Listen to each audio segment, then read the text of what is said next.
Obrigada pela presença, viu? Que bom que deu certo de vir. Eu sei que é uma sexta-noite, é difícil, né? Mas estamos aqui. Obrigada pela participação de vocês esses dias todos. Boa noite, Paula, tudo bem? Obrigada pela presença também. Bom, gente, eu vou começar então. Novamente, obrigada pela pontualidade e pela presença de vocês. Hoje é nosso último encontro, tá bom? Como eu havia dito na semana passada, nos últimos encontros, na verdade, né? A gente finaliza hoje e eu organizei o encontro da seguinte forma. Eu tinha mandado para vocês já na quarta, né, os materiais que nós trabalhamos, e deixei até umas leituras complementares que eu falei que vocês poderiam ver se tivessem tempo e quisessem, porque seriam conteúdos que eu falaria hoje também. E aí hoje eu tentei amarrar os temas que nós trabalhamos esses meses todos, né? Eu estou com vocês, enfim, esses encontros todos que nós tivemos, e aí a gente finaliza, então, hoje eu trouxe uma série de materiais complementares, alguns eu vou comentar e outros eu vou deixar como sugestões mesmo para vocês, tá bom? E aí, agradeço, então, novamente, pela participação de vocês ao longo desses dias todos, obrigada. Se vocês quiserem comentar algo, como eu já falei várias outras vezes, fiquem à vontade também, tá bom?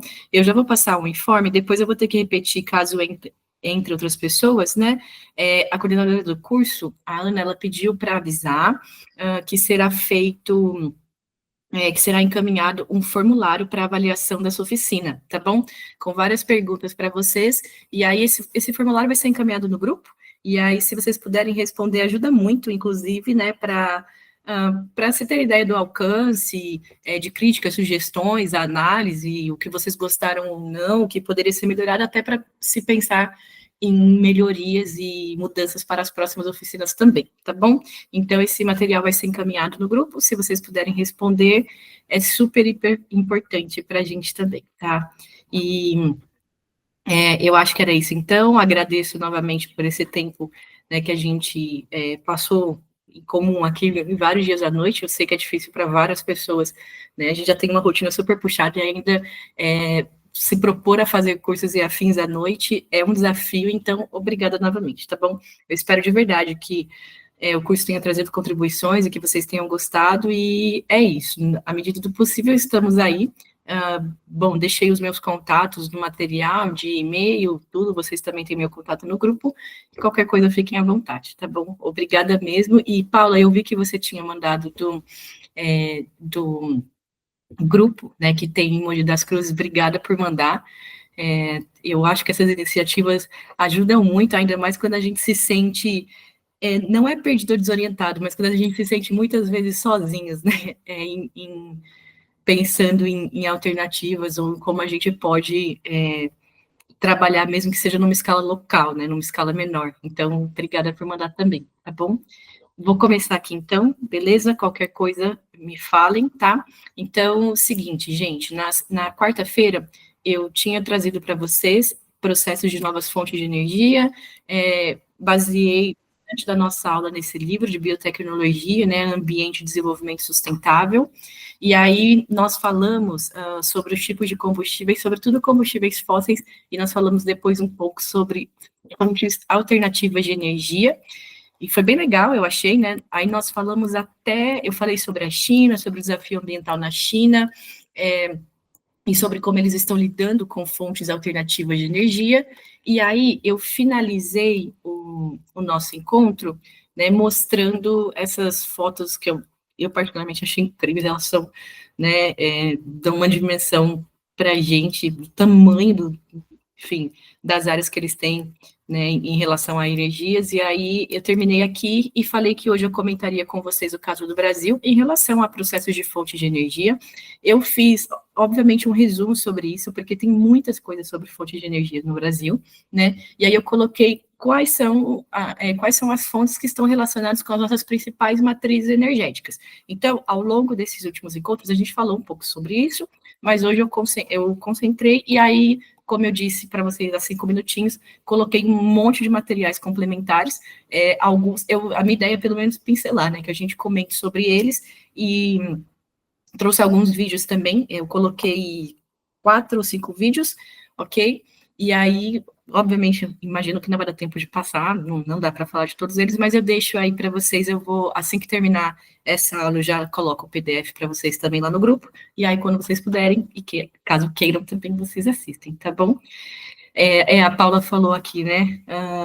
Acolhimento e mão na massa são importantes. Era essa palavra que eu estava tentando lembrar, Paula, que não estava vindo na minha cabeça. Exatamente, acolhimento, porque não era isso de estar desorientado, mas muitas vezes se sentir sozinho, né? Em relação a por onde começar, por onde atuar, o que fazer. E se você tem grupos, tem locais que as pessoas fazem isso, isso ajuda pra caramba, pelo menos tem essa opinião. Eu acho que super ajuda, e acolhimento é importante mesmo, ainda mais, né, a gente tem falado nisso aqui, né, nessas últimas semanas, ainda mais com esses temas, né, que estão cada vez mais batendo na nossa porta, já é nossa realidade diária, né, o que a gente começou a falar há uns dias, há algumas semanas, né? Quando a gente pensa em mudanças climáticas, em mudanças, em grandes mudanças da nossa vida, já não é um negócio, as projeções para 2100, 2050, sei lá, quando a gente em 2100 nem vai estar aqui. O ponto não é esse, o ponto já é agora, né?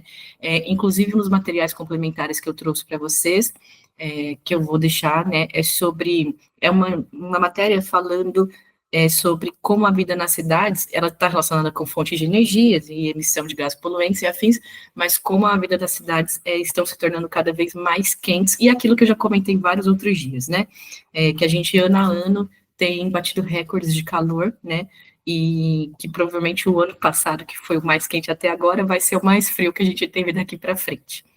Então, eu trouxe isso também, que é falando mais sobre áreas urbanas. Eu trouxe muitas coisas falando de áreas, de biomas, né, mas poucas sobre áreas urbanas. Então, eu deixei esse também complementar, tá?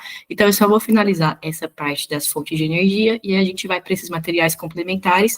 Eu comento sobre eles, né, eu tentei selecionar os que eu achei mais interessantes para trazer para vocês, espero que vocês gostem, tá bom?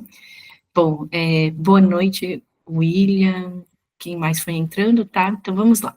Então, é o seguinte, coloquei aqui sobre a matriz energética que nós temos no Brasil, né, nossas matrizes energéticas, e aí a principal ainda a nossa principal energia vem das fontes hidrelétricas. Eu comentei isso com vocês. Imagina, William, tá tudo certo. Obrigada por estar aqui na sexta-noite, pela participação. Eu havia comentado com vocês há algumas aulas, né, quando a gente estava falando, quando eu comentei sobre o impacto de hidrelétricas, depois, foi na segunda-feira, né, dessa semana, que eu falei sobre Belo Monte também, sobre a usina de Santo Antônio de Giral, e aí eu comentei impactos ambientais, né, a partir da construção dessas usinas. Eu coloquei um vídeo também daquela série da Amazônia sobre o impacto, né, da usina, dos grandes projetos de hidrelétricas, e aí, hoje eu só coloquei essa daqui, então, para mostrar, né, os sites que eu peguei esse material, eles estão embaixo, então tem as notícias completas, tá?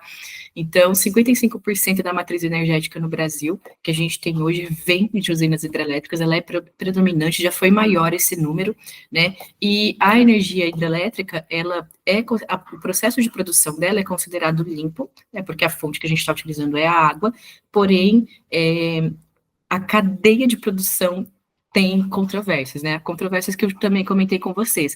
Muitas vezes a gente precisa as usinas que são feitas com reservatórios, diferente de Belo Monte, por exemplo, que foi utilizado aquele modelo de fio d'água que eu comentei, mas que em períodos de estiagem, né, e muitas vezes não foi levado em conta o que pesquisadores, cientistas falaram sobre isso. Em períodos prolongados de estiagem, você tem uma severa debilidade em relação ao quanto dá para produzir ou não de energia naquelas áreas, porque por conta da estiagem, né? Então, e do outro lado, as usinas que têm grandes reservatórios construídos, elas causam vários problemas, né? Vários impactos. Então, grandes inundações, grandes áreas que são destinadas a inundações. Eu lembro que eu comentei com vocês aulas atrás sobre o Parque Nacional de Sete Quedas, que ficava no Paraná, e quando foi construída a usina hidrelétrica de Itaipu, eram várias cachoeiras naquela área e elas foram todas inundadas, né? Fora o impacto socioambiental em relação às populações que moram nessas áreas. Também comentei com vocês do MAB, do Movimento dos Atingidos por Barragem, por barragens, né? Então, elas têm uma série de impactos, elas são super importantes para a geração de energia, mas há a contrapartida disso também, né? Então, sintetizando, eu deixei essa daqui, que é a usina hidrelétrica da Serra da Mesa, em Goiás, que é uma usina com áreas de reservatórios que é imensa, né? Deixei aqui também o site, que fala um pouco mais sobre os tipos de matrizes energéticas que nós temos no Brasil, ok?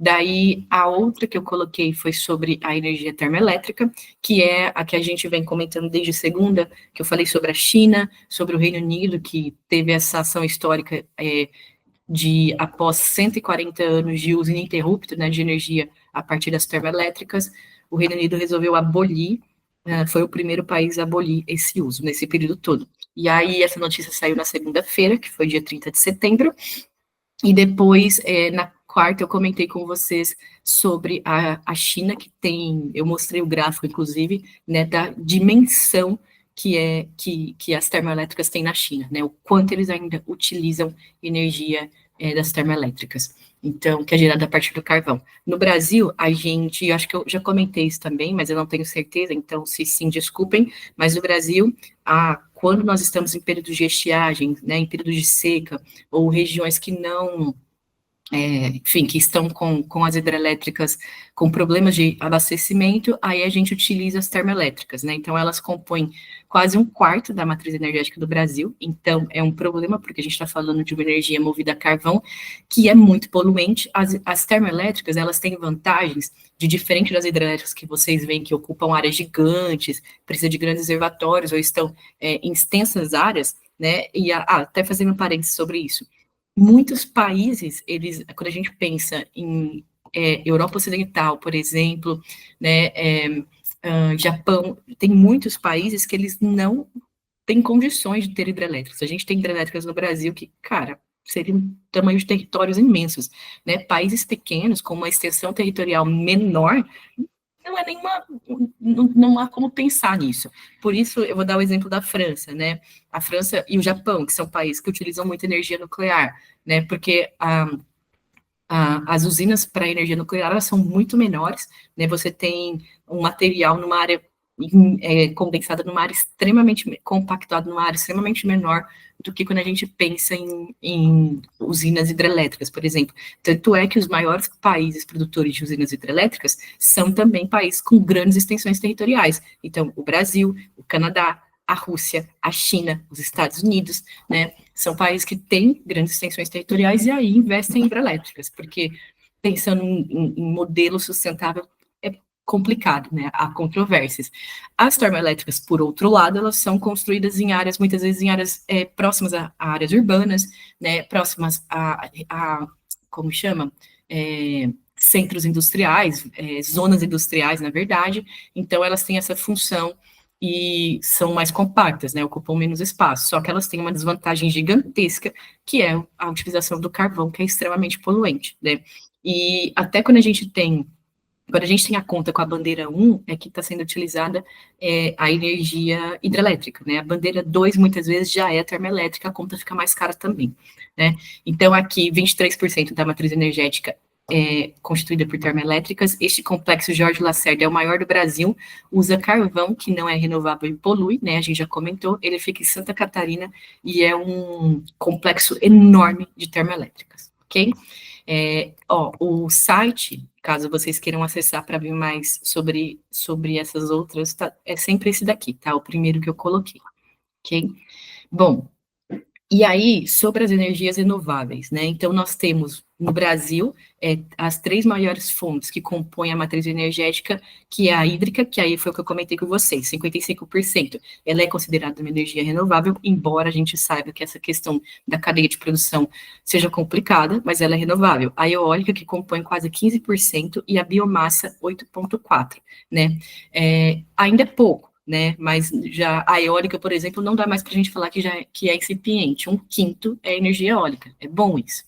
E aí, das fontes não renováveis, as maiores são gás natural, 9%, petróleo, 4%, e carvão, quase 2%, né, dentro desse contexto. E aí, aqui eu coloquei uma informação sobre a energia, sobre a produção das energias renováveis, né, então, a gente fala que o conceito que é a energia, a produção de energia liberada por qualquer produto que possa gerar calor, como bagaço de diversos tipos de plantas, né, que são responsáveis por biomassa, restos de madeira, óleo combustível, óleo diesel, gás natural, urânio enriquecido e carvão natural. A maior do Brasil que a gente fala de carvão é de carvão mineral e não é renovável, né, que são as termoelétricas que eu comentei com vocês.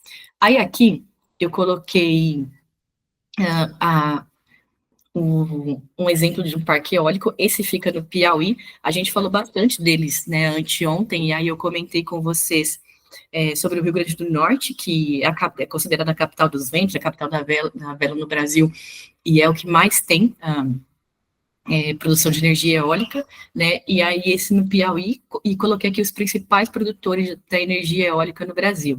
Então, o Rio Grande do Norte, Bahia, Ceará, Rio Grande do Sul, Piauí, Pernambuco, Santa Catarina, Maranhão e Paraíba. E aí as áreas, né, por exemplo, para usinas termoelétricas, a gente chama de complexos. No caso das usinas eólicas, né, usina não, desculpa, no caso da construção de energia eólica, a gente chama de complexos ou de parques eólicos. Então, a gente tem vários parques eólicos distribuídos em uma série de lugares no Brasil e há muitos investimentos, inclusive estrangeiros, nessa produção da energia eólica no Brasil. Nessa segunda parte da aula que eu coloquei dos materiais complementares, eu trouxe, acho que 2 exemplos de parques eólicos em outras partes do mundo para falar para vocês também, tá? Bom, então, da energia eólica, a gente tinha falado um pouco também na quarta-feira. Coloquei sobre a energia nuclear, que varia entre 1% e 2%, mas ainda aí sim a gente está falando de ser incipiente se comparada com as outras, né? No Rio de Janeiro, a gente tem em Angra dos Reis, ficam localizadas as usinas de Angra 1, Angra 2 e a Angra 3, que há muito tempo, que as estimativas de término e produção era lá para 2020, mas isso já mudou. Então, as usinas nucleares que nós temos, elas ficam no Rio, né? Há muitos projetos já há bastante tempo que a ideia é expandir essa produção de energia nuclear, porque 1% ainda é pouquíssimo, né? E os exemplos que a gente, as usinas que nós temos, elas ficam só no Rio de Janeiro, elas não estão localizadas em nenhuma outra parte do território do Brasil, tá bom? Então, coloquei aqui sobre a energia nuclear também, e sobre a energia solar, ou a fotovoltaica, que a gente chama. Então, 6% da matriz energética do Brasil é composta por energia solar, só que daí eu vi em outras fontes, inclusive na Agência Nacional de Energia, que existe uma variação que vai de 6% a 11%, e outras fontes dizendo que isso vai de 11% a 17%. E aí depende do cálculo que se utiliza e da metodologia quando estão mapeando esses complexos solares. Então, eu quis deixar aqui as 2 fontes para vocês, tá bom? Então, algumas falam de 6%, outras de 11% a 17%. Quis deixar as 2. E aqui é um exemplo de um complexo solar, esse fica em Pirapora, Minas Gerais, que é utilizado para abastecimento de residências, né? A gente também comentou sobre os painéis solares, a importância da energia solar, que em termos de impacto ambiental, você tem o uso da área destinado, né? Mas a geração de impacto é, inclusive, menor do que quando a gente pensa na eólica, que eu comentei com vocês que que interfere na migração de pássaros, tem a questão do barulho, né? A energia solar, e aí tem as controvérsias não, né? A gente fala sempre dos prós e dos contras, nesse caso, os contras em relação aos altos custos ainda de instalação e falta de subsídios quando a gente pensa em sociedade civil, né? Empresas, indústrias, elas têm maior subsídio para isso, sociedade civil não, né? Então, eu coloquei aqui também da solar, e aqui eu coloquei para vocês a Eduarda, eu não sei se ela está aqui, acho que não, mas ela tinha comentado na quarta, até que a Paula ajudou e falou para a gente várias informações, né, da instalação de energia solar onde ela mora, por exemplo, e aí eu tinha comentado com vocês que há muito tempo eu tinha visto um simulador que ficava no site da Agência Nacional de Energia. Aí eu fui fuçar, eu não fui caçar lá, eu não encontrei, mas aí eu encontrei outros sites, esse daqui eu cheguei a fazer o teste para ver se funcionava mesmo antes de falar para vocês, né, e aí eu coloquei aqui o link do site, tá bom? E esse daqui, ele é um que faz uma simulação, seja para empresa, número de pessoas ou para residência, então faz uma simulação com o tamanho da área, com quantas pessoas moram, com o consumo, achei interessante, tá? Aí eu coloquei aqui para vocês também, caso alguém... E há outros, tem vários outros sites. Normalmente são sites de empresas que fazem instalação, tudo é, obviamente, para fazer uma propaganda, vocês colocam também, tá? Então, deixei aqui isso para vocês. E aí, aqui, falando de biotecnologia, eu coloquei algumas fontes renováveis também, né, que estão relacionadas com biomassa, e que são bem interessantes, que eu imagino que todo mundo aqui já tenha escutado falar, né, e aí fiz um resumo dessas também, tá bom? Ô, gente, até aqui tudo bem? Alguma dúvida? Tudo tranquilo? Que eu fui falando aqui? Tá, obrigada, Priscila. Beleza? Então tá bom, eu vou seguindo aqui, qualquer coisa me avisem, tá bom? Se vocês tiverem algum comentário, qualquer coisa é só falar, tá? Beleza, obrigada, gente. Então, aqui eu coloquei sobre a biomassa, e existem vários tipos de biomassa, tá? Eu peguei alguns principais. Então, gerada a partir de resíduos sólidos e matéria orgânica de lixo, né? De plantações, de combustíveis produzidos a partir do álcool, como o etanol, por exemplo, né? A partir da cana-de-açúcar ou do milho. Aqui eu coloquei que são os gases, são áreas que têm gás de aterro, que também produz biomassa, né? E áreas florestadas, como madeira, que foi o material que eu coloquei aqui para vocês, ó. Então, qualquer produto que possa gerar calor, como bagaços de diversos tipos de planta, restos de madeiras, óleo de combustível, diesel, gás natural, enfim. Então, eu coloquei aqui alguns exemplos para vocês, tá? E aí, coloquei sobre sobre gás de aterro, né? E o gás natural.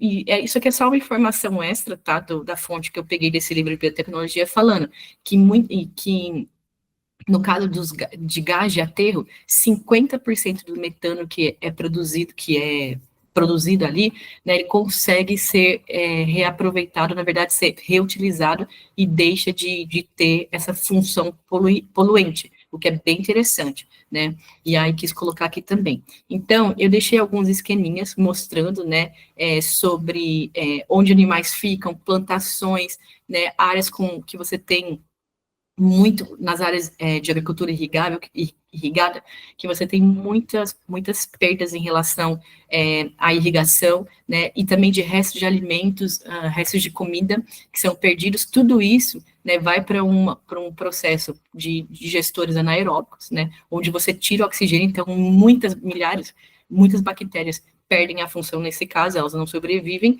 e aí juntando calor, mais juntando eletricidade, né, a partir desses digestores, a gente tem a produção de biogás, né, biogás, biometano, e aí, para onde vai isso, né, pode ser para fertilização, para enriquecimento de solos em áreas agricultáveis, né, e também para como chama, abastecimento onde os animais ficam, né, onde os animais ficam em áreas rurais. E aí serve tanto para a produção de gás, quanto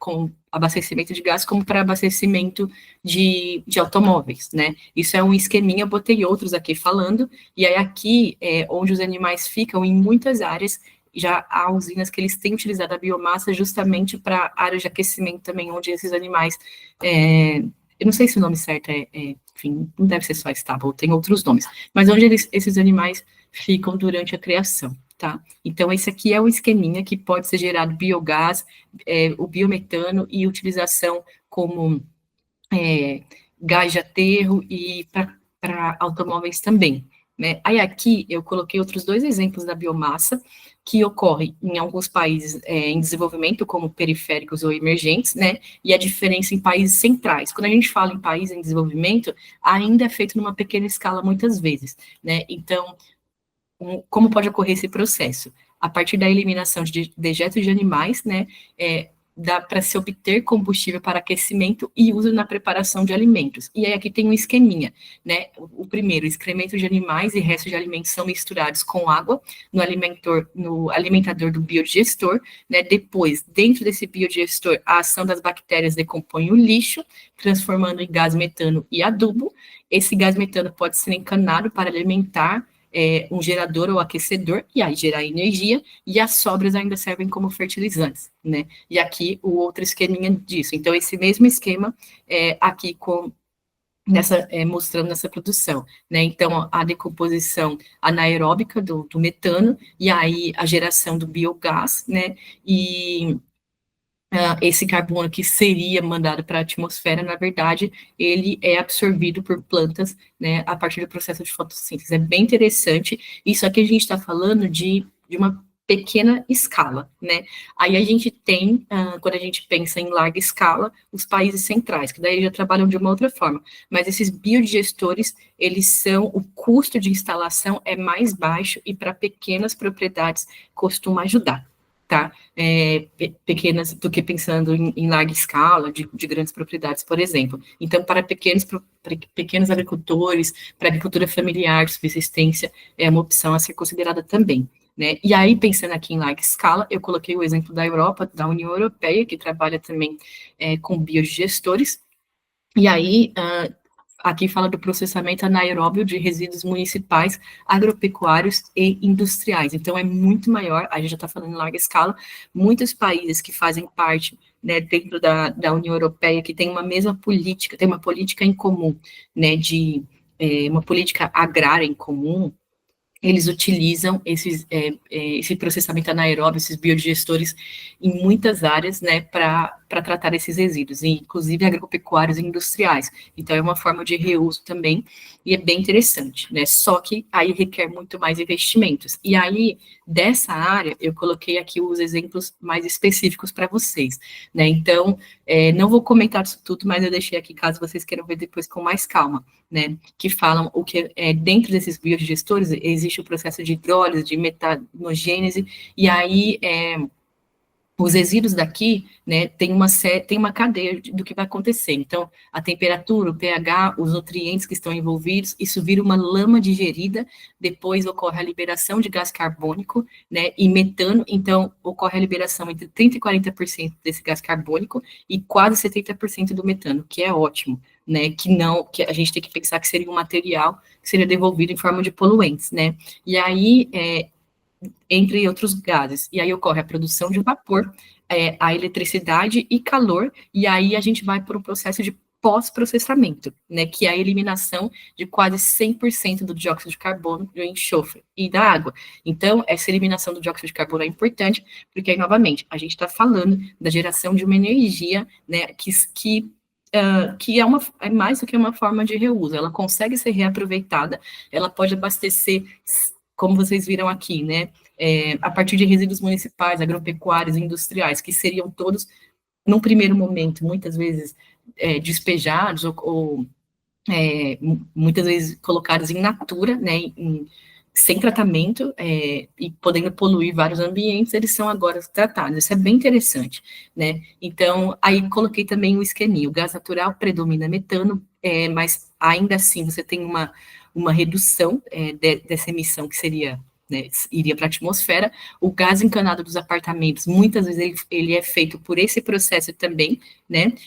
E o GLP, então, que é um gás liquefeito que a gente chama para ir nos bojões, né, nos botijões de gás. Então, há várias utilizações, há as utilizações industriais, agropecuárias, mas também as utilizações que são destinadas a residências, né, como o gás encanado para apartamentos também, por exemplo. Então, eu achei bem interessante, eu sei que esse esqueminha aqui, ele é muito mais específico, né, mas quando eu estava lendo sobre, eu falei, eu vou comentar com o pessoal, porque às vezes a gente fica falando de uma forma de produção e eu achei complexo, tá, mas eu acho legal a gente pelo menos saber que isso tudo existe, né, então, a Zilda falou aqui que não conhecia, utiliza esse material apenas para fazer compostagem. Ah, que legal que você faz compostagem, Zilda.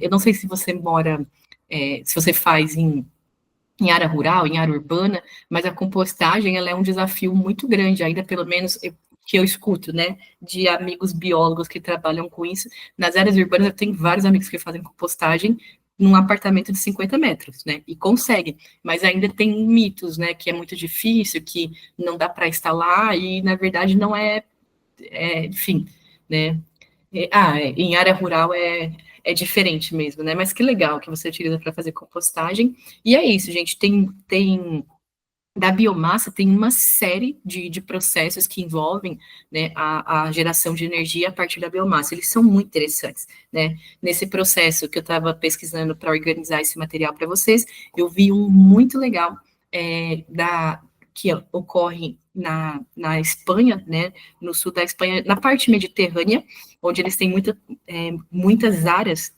agrícolas para produção de azeite, né, que é um país referência nisso, e aí esse projeto tem mais de 15 anos, né, acho que até mais, mas eu estava vendo sobre os desdobramentos dele, que são projetos para fazer geração de energia a partir do processo de biomassa com o caroço da azeitona, que antes, né, décadas atrás, era um problema gigantesco que eles tinham, de áreas enormes, de grande produção desse resíduo, porque é um resíduo, né, é um rejeito, não tem como, e aí não se reaproveitava. E hoje eles reaproveitam para geração de energia, né, a biomassa gerada a partir do caroço da azeitona. Eu achei super legal também. Aí lembrei aqui de comentar com vocês. Achei super legal quando eu vi sobre esse projeto, né? Então, é isso. Então, comentei aqui para vocês desse uso em larga escala, e aí, novamente, né, quando a gente pensa em paradigmas, isso é suficiente quando a gente pensa em desenvolvimento sustentável, né, para rejeitos.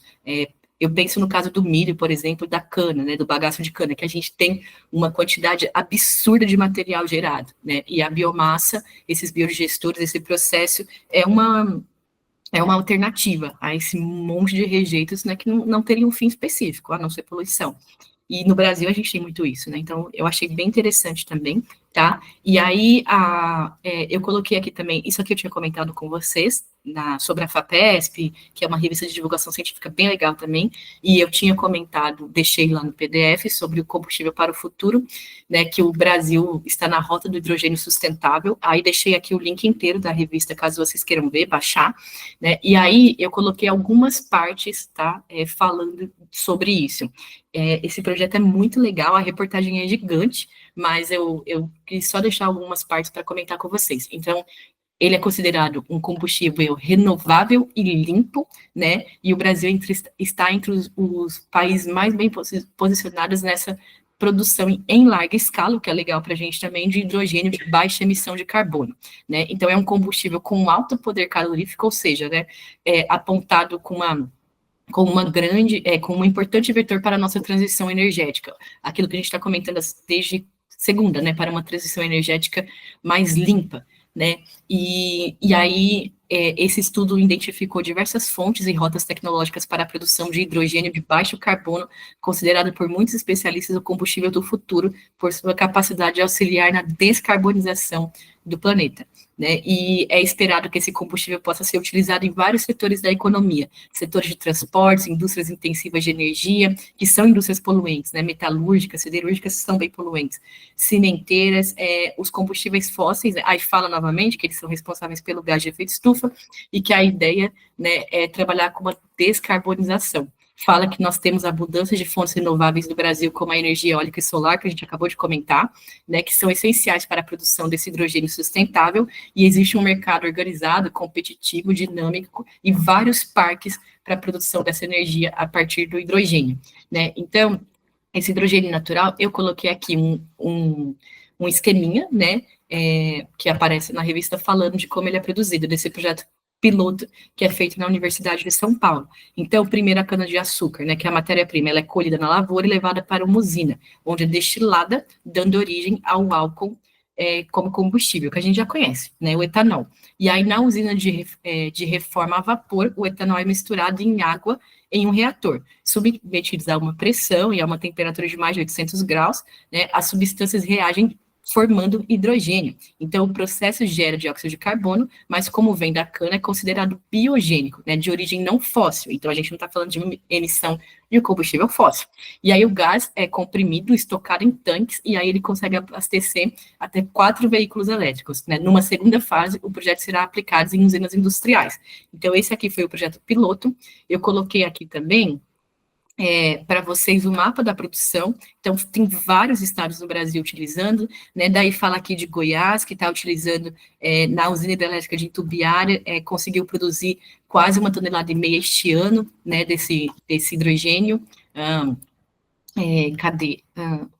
Desse hidrogênio sustentável. Aí Minas Gerais também, Ceará, e aí aqui vai mostrando os complexos, né? Então, Pernambuco tem um porto gigantesco, que é o complexo industrial do Porto de Suape, e conseguiu produzir, né? E ele já está produzindo dentro desse complexo portuário esse hidrogênio sustentável, né? Aí fala aqui do Rio Grande do Norte, da Bahia, né, e que está fazendo numa fábrica de fertilizantes. Então, vejam, o mais interessante desse hidrogênio sustentável, dessa produção, é que ela é feita em diferentes matrizes energéticas, né? Em Pernambuco está saindo no complexo portuário, em Goiás, com a utilização a partir de uma fonte de usina hidrelétrica, né? Em Minas, no complexo industrial. Então, é bem, bem interessante. Esse projeto piloto, ele começou em 2023, é super recente, mas aí eu achei muito legal e quis trazer para vocês também, né? Esse daqui da Bahia, ele é feito numa fábrica de fertilizantes, né? No Rio de Janeiro é feito na UFRJ, né, na Federal do Rio, e Paraná, em áreas que utilizam energia eólica e hidráulica para gerar esse gás a partir do hidrogênio. Em Santa Catarina, fala dos investimentos também, enfim, então, em São Paulo, né, esse projeto piloto que eu comentei com vocês da USP, que a partir do etanol transformado em hidrogênio também, né, então, coloquei aqui os principais exemplos para vocês, mas tem mais, tá, se vocês quiserem, depois vejam o link na revista, porque fala bem legal, fala super sobre o desenvolvimento do projeto, tá.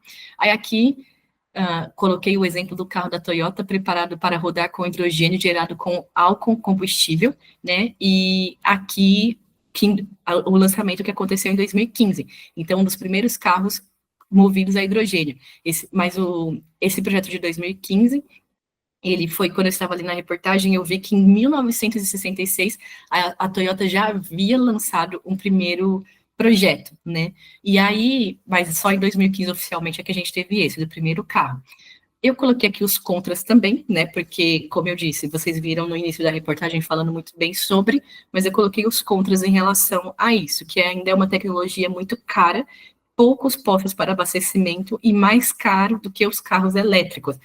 E aí, pensando na realidade do Brasil, ainda fica distante, né? Porque os carros elétricos já aqui, enfim, já não é uma realidade para a maior parte da população, né? Ainda é considerado um artigo de luxo, é muito caro. A China, Europa Ocidental, países nórdicos, eles já investem, né, em carros elétricos há bastante tempo. A gente tem mais uma empresa de carros elétricos chegando no Brasil, que acho que é a BYD, além da Tesla, né? Mas ainda assim é caro, né? Bem caro. Mas aí quis comentar então com vocês, tá? Aí eu coloquei sobre o biodiesel também, né, que ele é gerado a partir de plantas ou animais, e é feito a partir de lipídios como gordura animal, óleo de soja, né, óleo de canola. Ele libera dióxido de carbono, mas as plantas usadas em sua produção absorvem esse dióxido de carbono. Então, o biodiesel a gente chama de ciclo fechado, né? Esse dióxido de carbono que seria liberado na atmosfera acaba sendo reabsorvido. É bem interessante também. O biodiesel já tem projetos no Brasil há mais tempo, né? E aí eu coloquei aqui o esqueminha de como ele funciona também, né? Aqui está o esquema principal. E aí o petróleo bruto ele é separado em frações e essa separação, né? Ele é destilado de forma fracionada, né? As frações pesadas, elas ficam no fundo e são frequentemente transformadas em produtos mais leves e mais úteis. Eu também coloquei o site inteiro que mostra como ocorre essa produção do biodiesel, né? E coloquei aqui no Brasil, como funciona. Então, vejam, desde 2008, né, como essa produção aumentou exponencialmente ao longo dos últimos anos, né, e a expectativa que a gente tinha para o ano passado de geração, e coloquei aqui, em abril de 2023, a mistura do biodiesel no diesel foi ampliada de 10 para 12%, né, e existe uma resolução, uma política nacional no Brasil que prevê a ampliação até 2025, né, então, o biodiesel, ele já há bastante tempo é utilizado, mas aí a gente fala menos, né? Mas há políticas no Brasil de incentivos só para a produção desse material também, ok? Então, eu coloquei aqui, a biomassa a gente costuma ouvir mais e falar mais, né, mas o biodiesel também existe. Eu coloquei aqui um último exemplo, esse de Nebraska, nos Estados Unidos, mas que já é produzido em outros lugares, né, que é o biodiesel a partir de microalgas, que são, esse projeto é bem legal, né, há outras áreas fazendo, esse ônibus, ele consegue, a geração de energia consegue ser só a partir dessa produção, né? Então, as microalgas, elas podem gerar metano por digestão anaeróbia da biomassa de algas, né? Mas o pró dela é que o biodiesel, a partir do óleo de microalgas, também pode ser gerado. Então, em resumo, gente, o mais interessante da biomassa, dos biocombustíveis, é que você pode ter uma série de matérias-primas, né, diferentes que gerem esse biocombustível, né? Isso é bem legal. Então, esse biodiesel a partir de óleos de microalgas, ele é gerado, esses lipídios, eles são produzidos por algas, possuem características similares a de óleos vegetais, é uma tecnologia mais recente, super hiper recente pelo que eu estava pesquisando, e ela é vantajosa porque a taxa de crescimento e a quantidade de lipídios superior às plantas oleaginosas, né, é maior. Então, elas duplicam mais rápido do que as plantas, né, e formam 80% dessa biomassa seca. Então, em termos de pegar rejeitos, materiais que seriam descartados, ela é bem interessante, né? E fixam dióxido de carbono, né? Esse poluente vira matéria-prima, que é bem legal também, né? Então, tinha uma foto... Ixi, gente, eu não sei, peraí.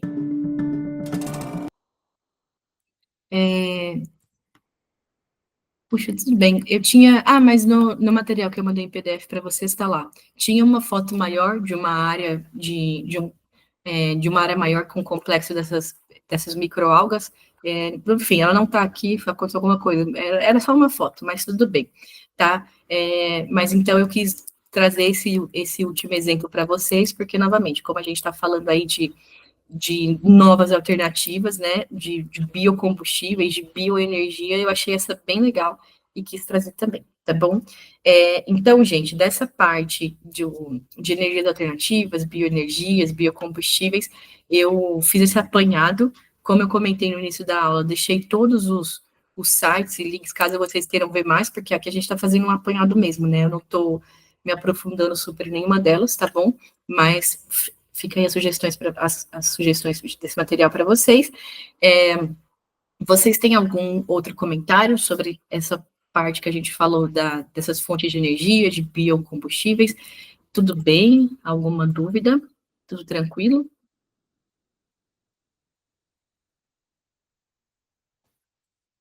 Sim? Bom, então tá bom, tá certo, obrigada. Então é o seguinte, gente, só para, como entraram outras pessoas aqui, eu vou dar o recado que eu falei no início da aula, que eu acho que a essa altura não entra mais ninguém na aula. Eu tinha agradecido, então, novamente, obrigada, né, pela presença de vocês nesse último encontro. Eu sei que essa semana foi bem puxada, que 3 dias é bastante coisa, então, obrigada novamente, tá bom? A coordenadora pediu para avisá-los que que vai ser disponibilizado no grupo para vocês uma avaliação, um formulário para avaliar essa oficina, tá bom? As aulas que vocês tiveram.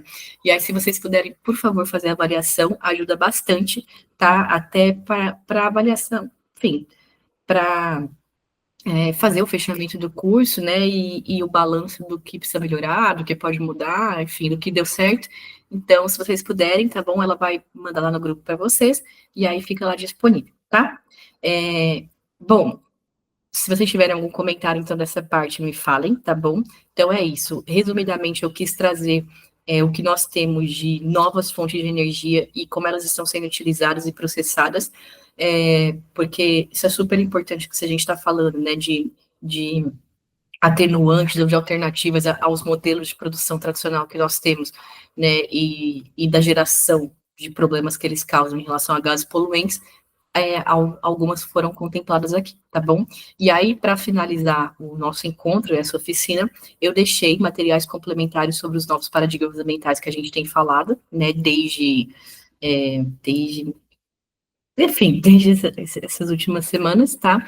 E aí, Eu coloquei 4 vídeos para vocês, vou deixar como sugestões no final. Alguns eu mandei na quarta, inclusive no PDF. Esse daqui eu decidi passar. Se eu tiver tempo no final, eu passo mais um deles, tá? Mas esse aqui eu quis passar para vocês, porque eu achei bem interessante, traz vários dados atualizados, também falando sobre um tema que eu estou comentando com vocês nas últimas semanas, né? De como os países centrais, eles emitem muito mais gases poluentes, mas eles, quando a gente pensa em quem paga a conta primeiro, essa conta não é nem um pouco justa, né? Essa notícia também tem a matéria completa dela, aí eu quis trazer só o vídeo para vocês, porque eu já trago um monte de notícias escritas também, que já é mais cansativo. Tá, então eu vou colocar aqui o vídeo, ele tem, deixa eu ver, 12 minutinhos, tá bom? E qualquer coisa vocês me avisem. Clima. Justiça. Climate justice now. 2 palavras ouvidas com mais frequência. But climate justice is linked to racial justice, social justice, and intergenerational justice too. This is why we call not only for climate action, but climate justice. 2 palavras que poderiam definir o século. There is no climate justice without racial justice. There is no climate justice without gender justice. There is no climate justice without queer justice. Mas o que exatamente mudanças climáticas têm a ver com justiça? Não estamos nisso juntos?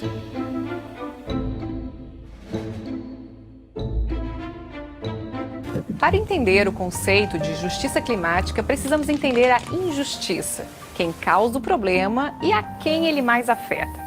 Vamos primeiro ver quem são os responsáveis por poluir a atmosfera com CO2 e esquentar o planeta. Imagine que esse grão de arroz é 1 tonelada de dióxido de carbono. Em média, uma pessoa na Nigéria emite menos de 1 grão na atmosfera. Na Índia, 2 grãos, China, 7 grãos, Alemanha, 10 grãos e nos Estados Unidos, 17 grãos. Em um ano, um americano polui quase 20 vezes mais do que alguém na Nigéria. Mas o problema com o carbono é que ele fica preso na atmosfera por séculos. Ou seja, não estamos falando de quanto adicionamos a cada ano. Estamos falando de um acúmulo ao longo do tempo. Desde 1850, a soma é de 1.500 gigatoneladas. Queríamos colocar vários sacos de arroz na mesa para mostrar o tamanho do estrago. Só que a gente percebeu que a gente ia precisar de 3 milhões deles. O histórico das emissões conta porque países estão discutindo quanto tempo terão para cortar os níveis de poluição a zero. Grandes poluidores como a China, a Índia e o Brasil parecem menos culpados quando consideramos que apenas recentemente se tornaram parte do problema.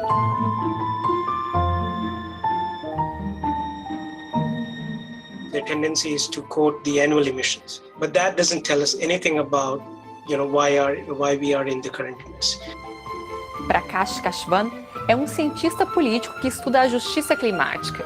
Ele diz que países ricos não aceitaram quão injustas são as mudanças climáticas. It's mind-boggling, the kind of inequalities that have brought us to the current climate crisis.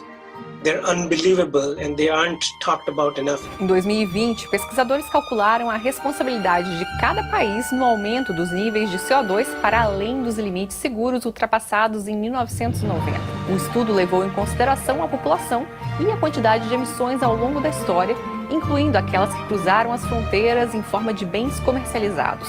A pesquisa mostrou que os países ricos emitiram mais do que deveriam. O hemisfério norte foi responsável por 92% das emissões de CO2 que levaram o planeta a superar os níveis seguros de dióxido de carbono. A Ásia, a África, o Oriente Médio e a América Latina emitiram 8%. Mesmo um grande emissor como a China está somente agora cruzando os limites. Se você vive em um país movido a combustíveis fósseis, não significa que as mudanças climáticas são necessariamente sua culpa, mas algumas escolhas podem fazer a diferença. Não se trata apenas de onde você mora, mas do quanto você emite. Os 1% mais ricos do mundo emitem quase o mesmo que os 50% mais pobres, e essas elites vivem em diferentes locais. Emissões desiguais estão entre as razões que levam ativistas a clamar por justiça climática. Everyone already is affected by the climate crisis, just on a very different scale. But if we look at the people ruling Germany and sitting at these decision tables for the past decades, they have not faced their responsibility. They are destroying our environment. I think they need to act now, not later. Mas espera aí, o CO2 aquece o planeta na mesma proporção, independente de onde vem, se da Alemanha ou do Quênia. A geografia não importa. Na verdade, importa sim.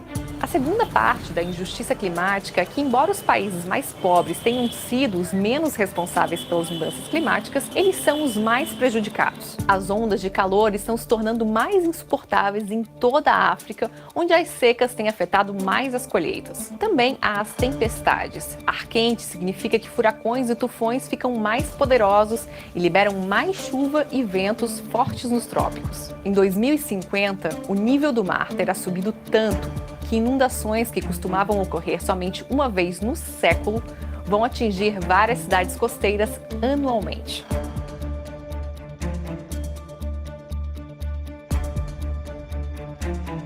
As desigualdades das mudanças climáticas são vistas com mais intensidade em um país como a Índia. Embora a população mal tenha contribuído para o aquecimento global, está entre as mais vulneráveis. As cidades indianas costeiras sofrem com inundações sem precedentes, enquanto seus rios secam, deixando os agricultores numa luta para cultivar alimentos básicos como arroz e trigo. India is one of the most inequitable countries in the world, and what we can see is that even if you take a city like Mumbai, when floods happen in the city, it's the poor that are the most impacted. Payal Parekh é uma cientista climática que faz campanha em tempo integral por justiça. Having grown up in a country like India, I grew up with inequality all around me. And this is essentially what it comes down to. The world is very unequal, and it's playing out in terms of climate change as well. Essa desigualdade também é vista em países ricos. Pessoas negras e pardas em nações como Estados Unidos e Reino Unido geralmente são mais pobres que as brancas. Isso significa que elas têm menos dinheiro para gastar com ar-condicionado para se adaptarem às ondas de calor ou seguro contra inundações para reconstrução após tempestades. Mas como tornar isso mais justo? Bom, os países poluidores podem primeiro fechar a torneira do CO2 e começar a remover a poluição da atmosfera. Poderiam pagar reparações pelo uso a mais de sua cota justa de emissões. Alguns países e empresas já estão fazendo algo semelhante, pagando aos mais pobres para não derrubar florestas e, em vez disso, plantar árvores. Mas, ao contrário de usar esse carbono de forma econômica para quitar suas dívidas climáticas, eles estão usando como desculpa para continuar poluindo. So climate reparations have to be part of that discussion, and climate debt in particular is where we think about who is, we kind of divide up who is responsible for the kinds of ecological changes and climate changes we're seeing in societies, but also the kinds of climate-induced disasters that countries are facing. Esse é o Kesson Perry, um economista político que estuda justiça climática. Ele diz que reparações são necessárias para equilibrar a balança, mas não serão suficientes. It is an interim measure. When I say that, I mean it has to be, we have to have a sort of much more longer-term conversation around the economic system that we have nurtured and cultivated globally that have resulted in these kinds of disasters. And what do we do to not only reform that system, but absolutely overhaul it? Reparações podem parecer radicais, mas países ricos já concordaram em pagar aos mais pobres para se adaptarem às mudanças climáticas. Imagine que cada uma dessas ervilhas seja $1 bilhão. Os países ricos prometeram $100 bilhões por ano no financiamento do clima até 2020. Em 2018, eles deram 80 bilhões, mas a maior parte foram empréstimos, não doações. A organização beneficente Oxfam, sediada no Reino Unido, estima que a ajuda real foi de cerca de 20 bilhões. Yearly, we have not been meeting the kinds of targets that even global north countries have set themselves. That finance mechanism is not meant to actually solve the problem. Outra abordagem leva a justiça climática ao pé da letra. Pede a responsabilização dos poluidores em tribunal. Depois que incêndios violentos devastaram Portugal em 2017, 6 jovens ativistas levaram 33 países industrializados ao Tribunal Europeu de Direitos Humanos por não conseguirem reduzir suas emissões rapidamente. Eles argumentaram que os países estão discriminando os jovens, que terão que viver com as consequências. O veredito ainda está pendente. Na Alemanha e na Holanda, juízes ordenaram que os governos ampliem metas para a redução de emissões. Ativistas também ganharam um processo contra a Royal Dutch Shell, forçando a empresa a pagar pela poluição do petróleo. Agora, eles estão exigindo fundos verdes de investimento.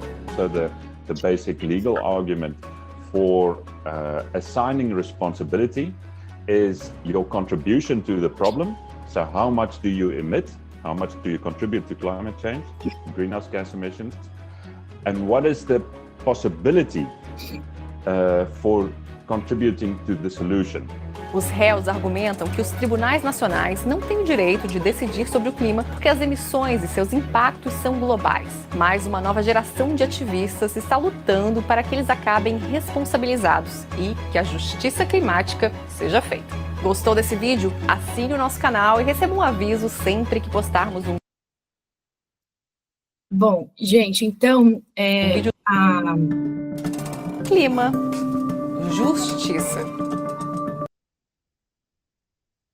A minha ideia de trazer esse vídeo para vocês é porque, além de condensar uma série de coisas que a gente foi falando, e de ser atualizado também, ele fala sobre algumas questões importantes. Então, justiça ambiental, sobrecarga global em relação a recursos, pegada ecológica, né, a compra de carbono, de créditos de carbono, que também foi um assunto que eu comentei com vocês na semana passada, inclusive eu deixei links, né, falando sobre isso, que o Brasil anunciou uma grande compra de créditos de carbono, e de como esse é um assunto complexo também, né, ele é visto como uma alternativa e um novo paradigma para pensar em questões sustentáveis, mas ele também tem, enfim, prós e contras, e aí eu tinha deixado algumas matérias para vocês também sobre isso, tá? E aí, no final aqui desses materiais complementares, eu coloquei para vocês alguns materiais a mais do que isso. Eu só vou comentar, quer ver, só um minutinho. Eu deixei...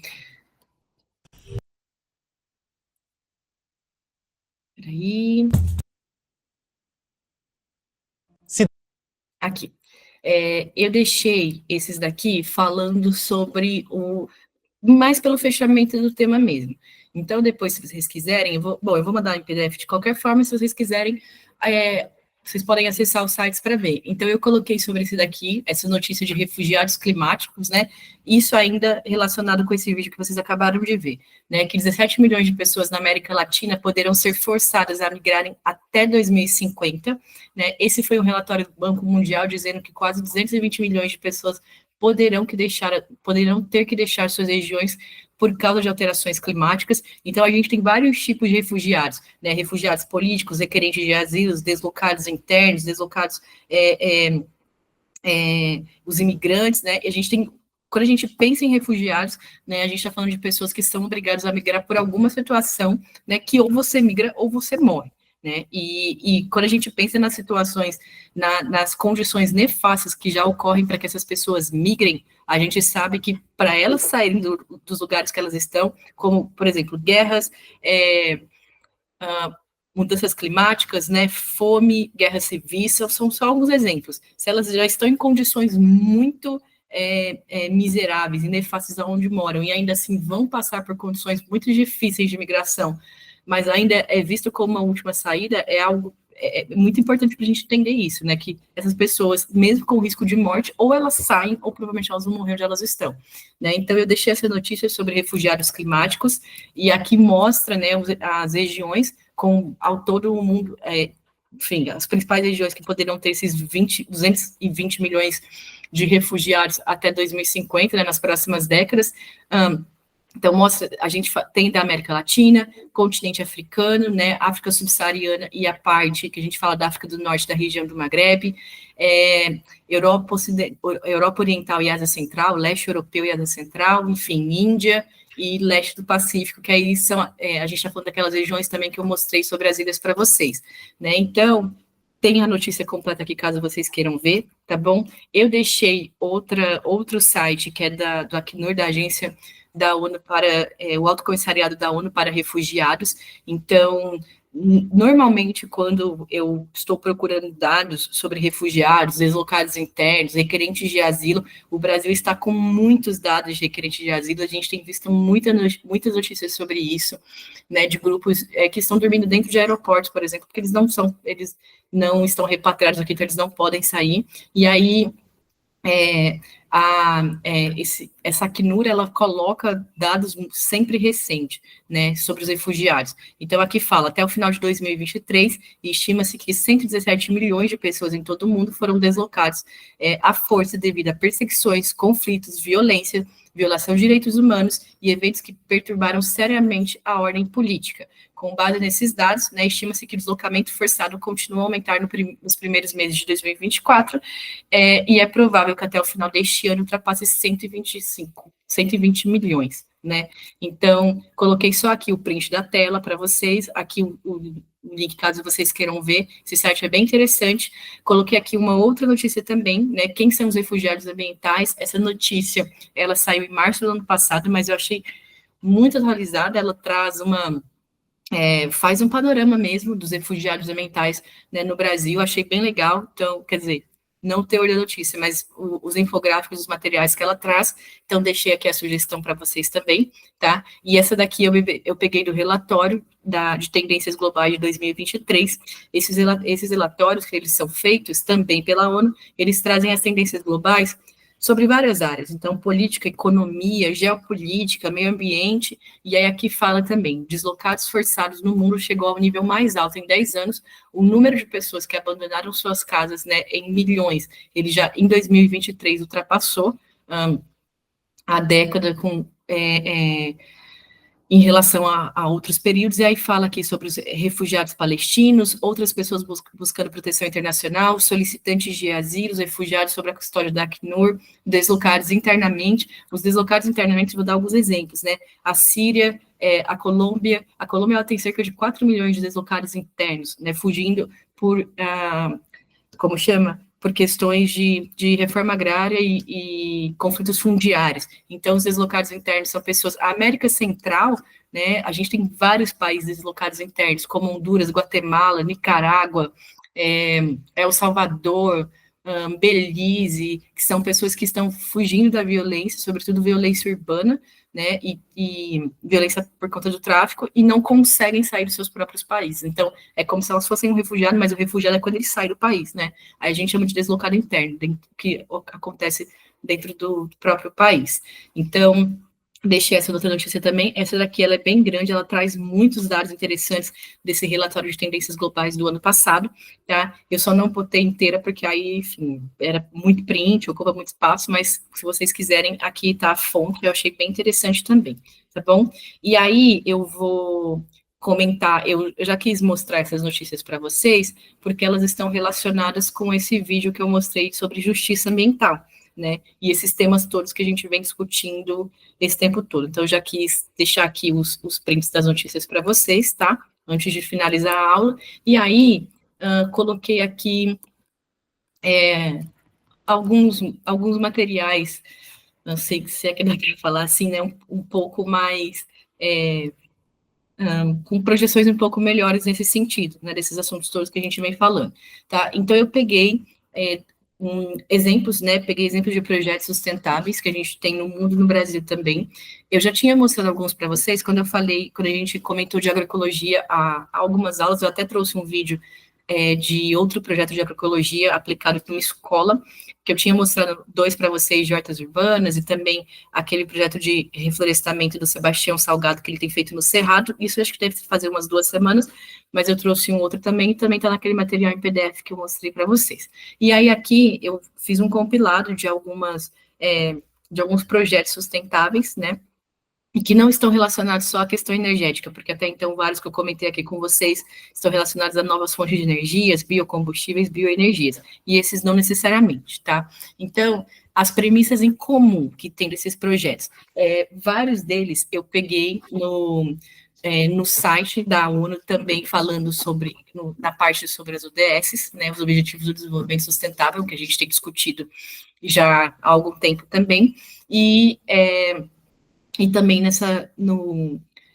nesses materiais que eu mostrei para vocês de ecologia e sustentabilidade. E aí, em primeiro lugar, né, todos esses projetos, eles adotam uma abordagem de longo prazo. Então, existe um esforço para criar um impacto duradouro e promover mudanças sistêmicas.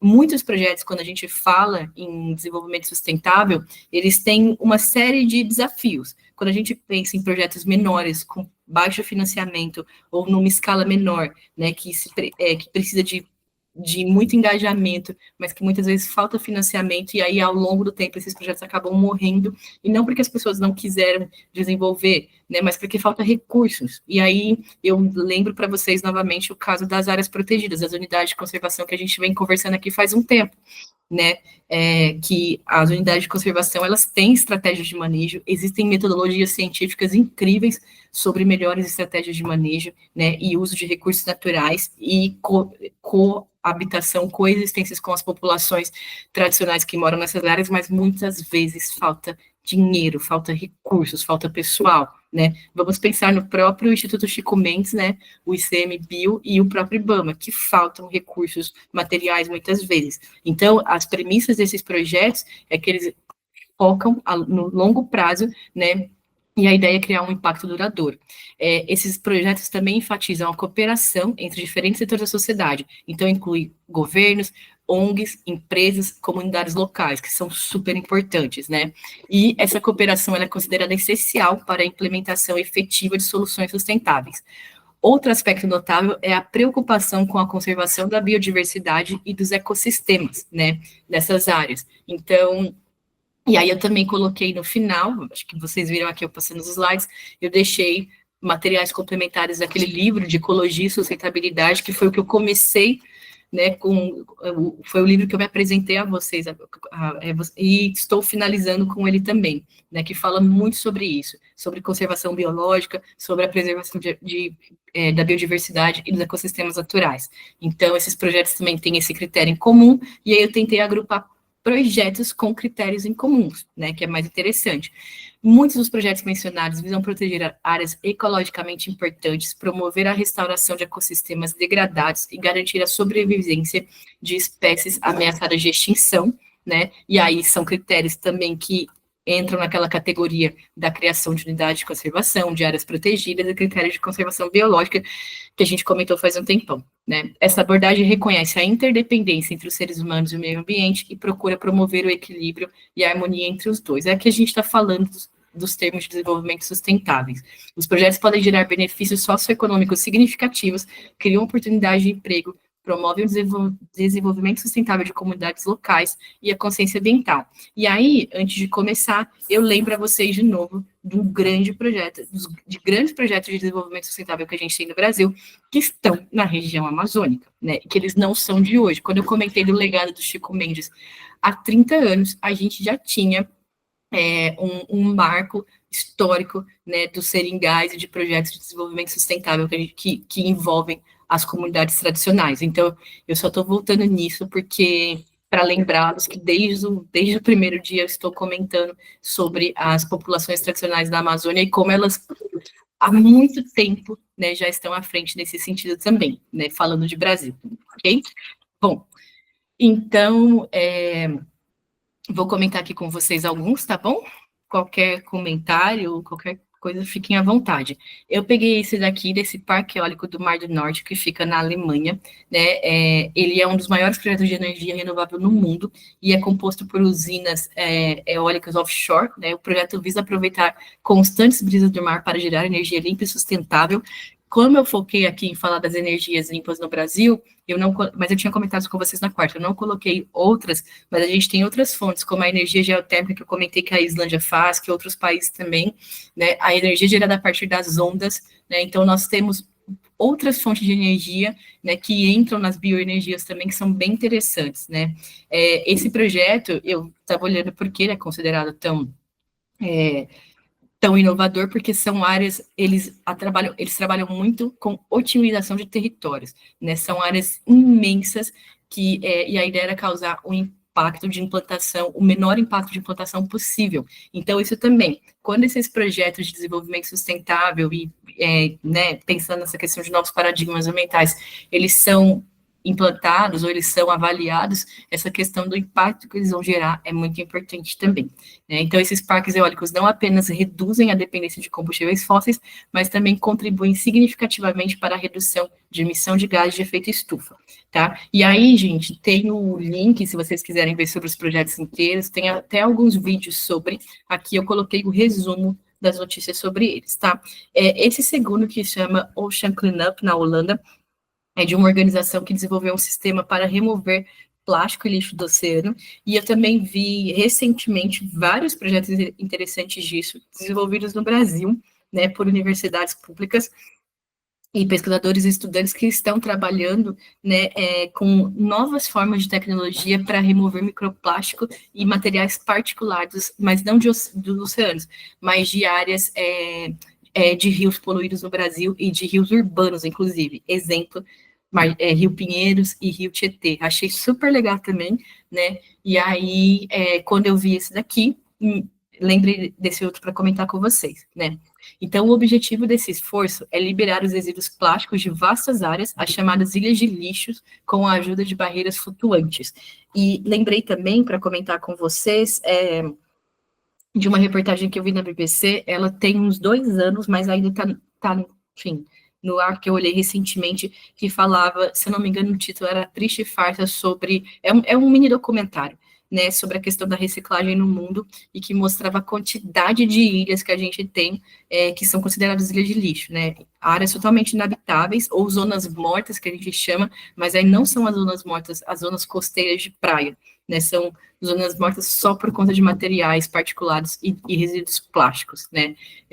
Então, esse projeto na Holanda, que a ideia é trabalhar nessas ilhas de lixo, ele visa só não ajudar a proteger a vida marinha, mas também sensibilizar o público para a importância de reduzir os plásticos descartáveis. E aí, olhando o site dele, né, que eu fui olhar tudo antes de mostrar para vocês, eles colocam, tem muitas fotos, e essas que são muito impactantes que a gente fala, né, de animais que morreram por conta de, ou ingestão de plásticos, que a gente vê muito isso também, né, ou por ficarem presos em resíduos, e é bem impactante, né, e quando a gente fala de mobilização, de conscientização ambiental, não tem jeito, essa é uma forma mesmo das pessoas verem o que está acontecendo, né, então esse projeto eu achei bem legal também. Esse daqui que chama, esse que ocorre nos Estados Unidos, né, de Everglades Restoration, no National Park, é um projeto que fica na Flórida, que tem as áreas pantanosas, né, muitas delas ambientalmente comprometidas por conta de poluição, né, e dentro desse parque eles têm um desafio super importante de conservação por conta dos ecossistemas devastados no entorno, né, então são projetos de restauração. Então vejam, aqui a gente não está falando de conservação já, né, a gente está falando de restaurar áreas que já foram ambientalmente, ecologicamente muito comprometidas, né? Então, esses projetos de restauração, eles visam restaurar zonas úmidas, que lá a gente chama de... não sei se vocês se lembram quando eu mostrei aquele material dos impactos e das demandas conflitantes das hidrelétricas, que eu tinha mostrado lá, falando de áreas de ambientes láticos e lênticos, né? E os lênticos são ambientes de água mais paradas, sem correntes, né? Como pântanos, lagos, áreas mais fechadas, né? Então, na Flórida, eles têm várias áreas úmidas que já foram muito devastadas, né? E a ideia é melhorar a qualidade da água e proteger a biodiversidade desses locais, né? E revitalizar esse ecossistema único e garantir a sustentabilidade a longo prazo, adotando medidas de proteção. Muitos desses parques, eles foram construídos em áreas que já estavam devastadas, né? E que já tinham, enfim, comprometimento de vários níveis. Então, foi bem interessante também, tá? Então, esse daqui, o link dele tem muitos materiais sobre, é bem interessante, falando de ecossistemas úmidos, tá? Coloquei aqui. Aí esse outro, que, né, é o oposto de ecossistemas úmidos, que a gente está falando de áreas áridas, semiáridas e desérticas, já. É o projeto de florestamento da Grande Muralha na África. Tem muitos vídeos sobre isso daqui, né? São bem interessantes, e aí fala que a ideia, né, é um esforço para combater a desertificação dentro do continente africano. Eles fazem essa alusão à Grande Muralha da China para falar da Grande muralha do continente africano, né? É um projeto que visa construir uma barreira verde contra a invasão do deserto do Saara. Em áreas de deserto, né, em áreas que o deserto do Saara, a gente tem uma desertificação natural, é um processo físico, né, um fenômeno físico, um processo natural. Mas, por conta da erosão eólica, né, e da sedimentação, essas áreas de desertificação, elas estão se expandindo, mais áreas semiáridas e desérticas, áridas e desérticas, semiáridas não. Essas áreas começam a se expandir, né, e essa areia, inclusive, esses sedimentos são movimentados, eles são levados a outras áreas. Então, e aí, em áreas que já foram amplamente devastadas, que é o caso que a gente fala, né, na África subsaariana, áreas que já foram amplamente devastadas, a desertificação, ela se espalha muito mais rapidamente, né. Então, a ideia é que se construa uma barreira verde contra essa invasão do deserto do Saara, plantando 8.000 quilômetros, né, em vários países. Então, reflorestar uma área de 8.000 quilômetros, que a gente chama que é a divisa do Sahel, né, que é uma faixa na África do Norte que divide o deserto do Saara da África subsaariana, que é a região mais pobre e comprometida do continente africano, e a maior parte do continente africano também. Né? E além de proteger o solo e promover a conservação da biodiversidade, esse esforço também oferece oportunidades econômicas para as comunidades locais que vivem nessas áreas, tá? Então, esse daqui da Grande Muralha foi um interessante também, que estava nesse destaque, né, dos grandes projetos.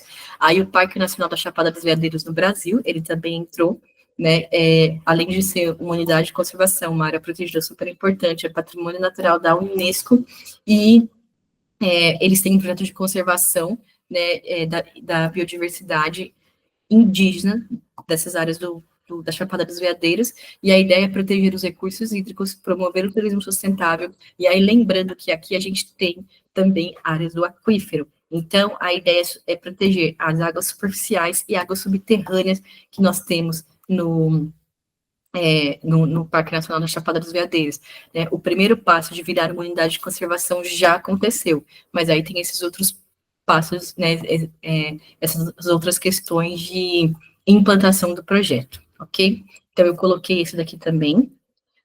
Esse outro, que é um projeto de energia solar no Marrocos. Então, vejam, desses 10 projetos elencados, 2 estão relacionados a energias. Eu coloquei um terceiro, que também é na Noruega.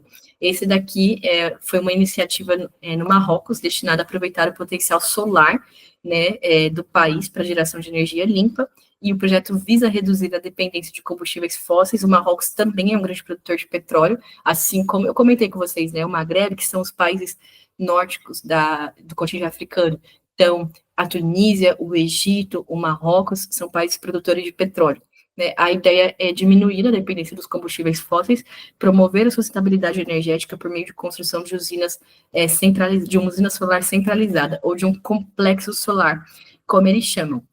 Né? Nessa área que eles têm vastas usinas de energia solar, ela é um exemplo do desenvolvimento sustentável, como ele pode ser impulsionado a partir da energia solar. A gente comentou um pouco disso também na quarta-feira. Né? Esse daqui é um dos mais interessantes que eu já vi. Singapura é considerado um dos tigres asiáticos, né? Foram países que, depois da Segunda Guerra Mundial, o Japão investiu muito dinheiro porque precisava dos recursos naturais desses países, e eles se desenvolveram por tabela também. Então, Taiwan, Singapura, Coreia do Sul, né, Hong Kong e outros países que a gente tem os novos tigres asiáticos, que vieram depois da década de 80. Então, a Tailândia, Filipinas, Malásia, Vietnã, né, Camboja, são esses novos tigres. E Singapura, que é considerado, tem um dos melhores IDH do mundo, é um dos países mais caros para se viver, inclusive, né, mas tem uma qualidade de vida, e a paridade de poder de compra também é considerável, mas é um país que tem uma das melhores qualidades de vida, é um país que investe muito em desenvolvimento sustentável, né, é considerado como chama? Não é uma exceção, mas enfim, um destaque na arquitetura moderna, porque eles têm muitos projetos mesclados com arquitetura verde, é bem interessante, né? Tem muitos projetos relacionados à questão ambiental em Singapura. Então, ela tem uma abordagem inovadora em relação à gestão de resíduos. Para começar, que também é um dos países, né, que em várias áreas você tem transporte completamente gratuito para a população independente da renda, que é bem interessante, né?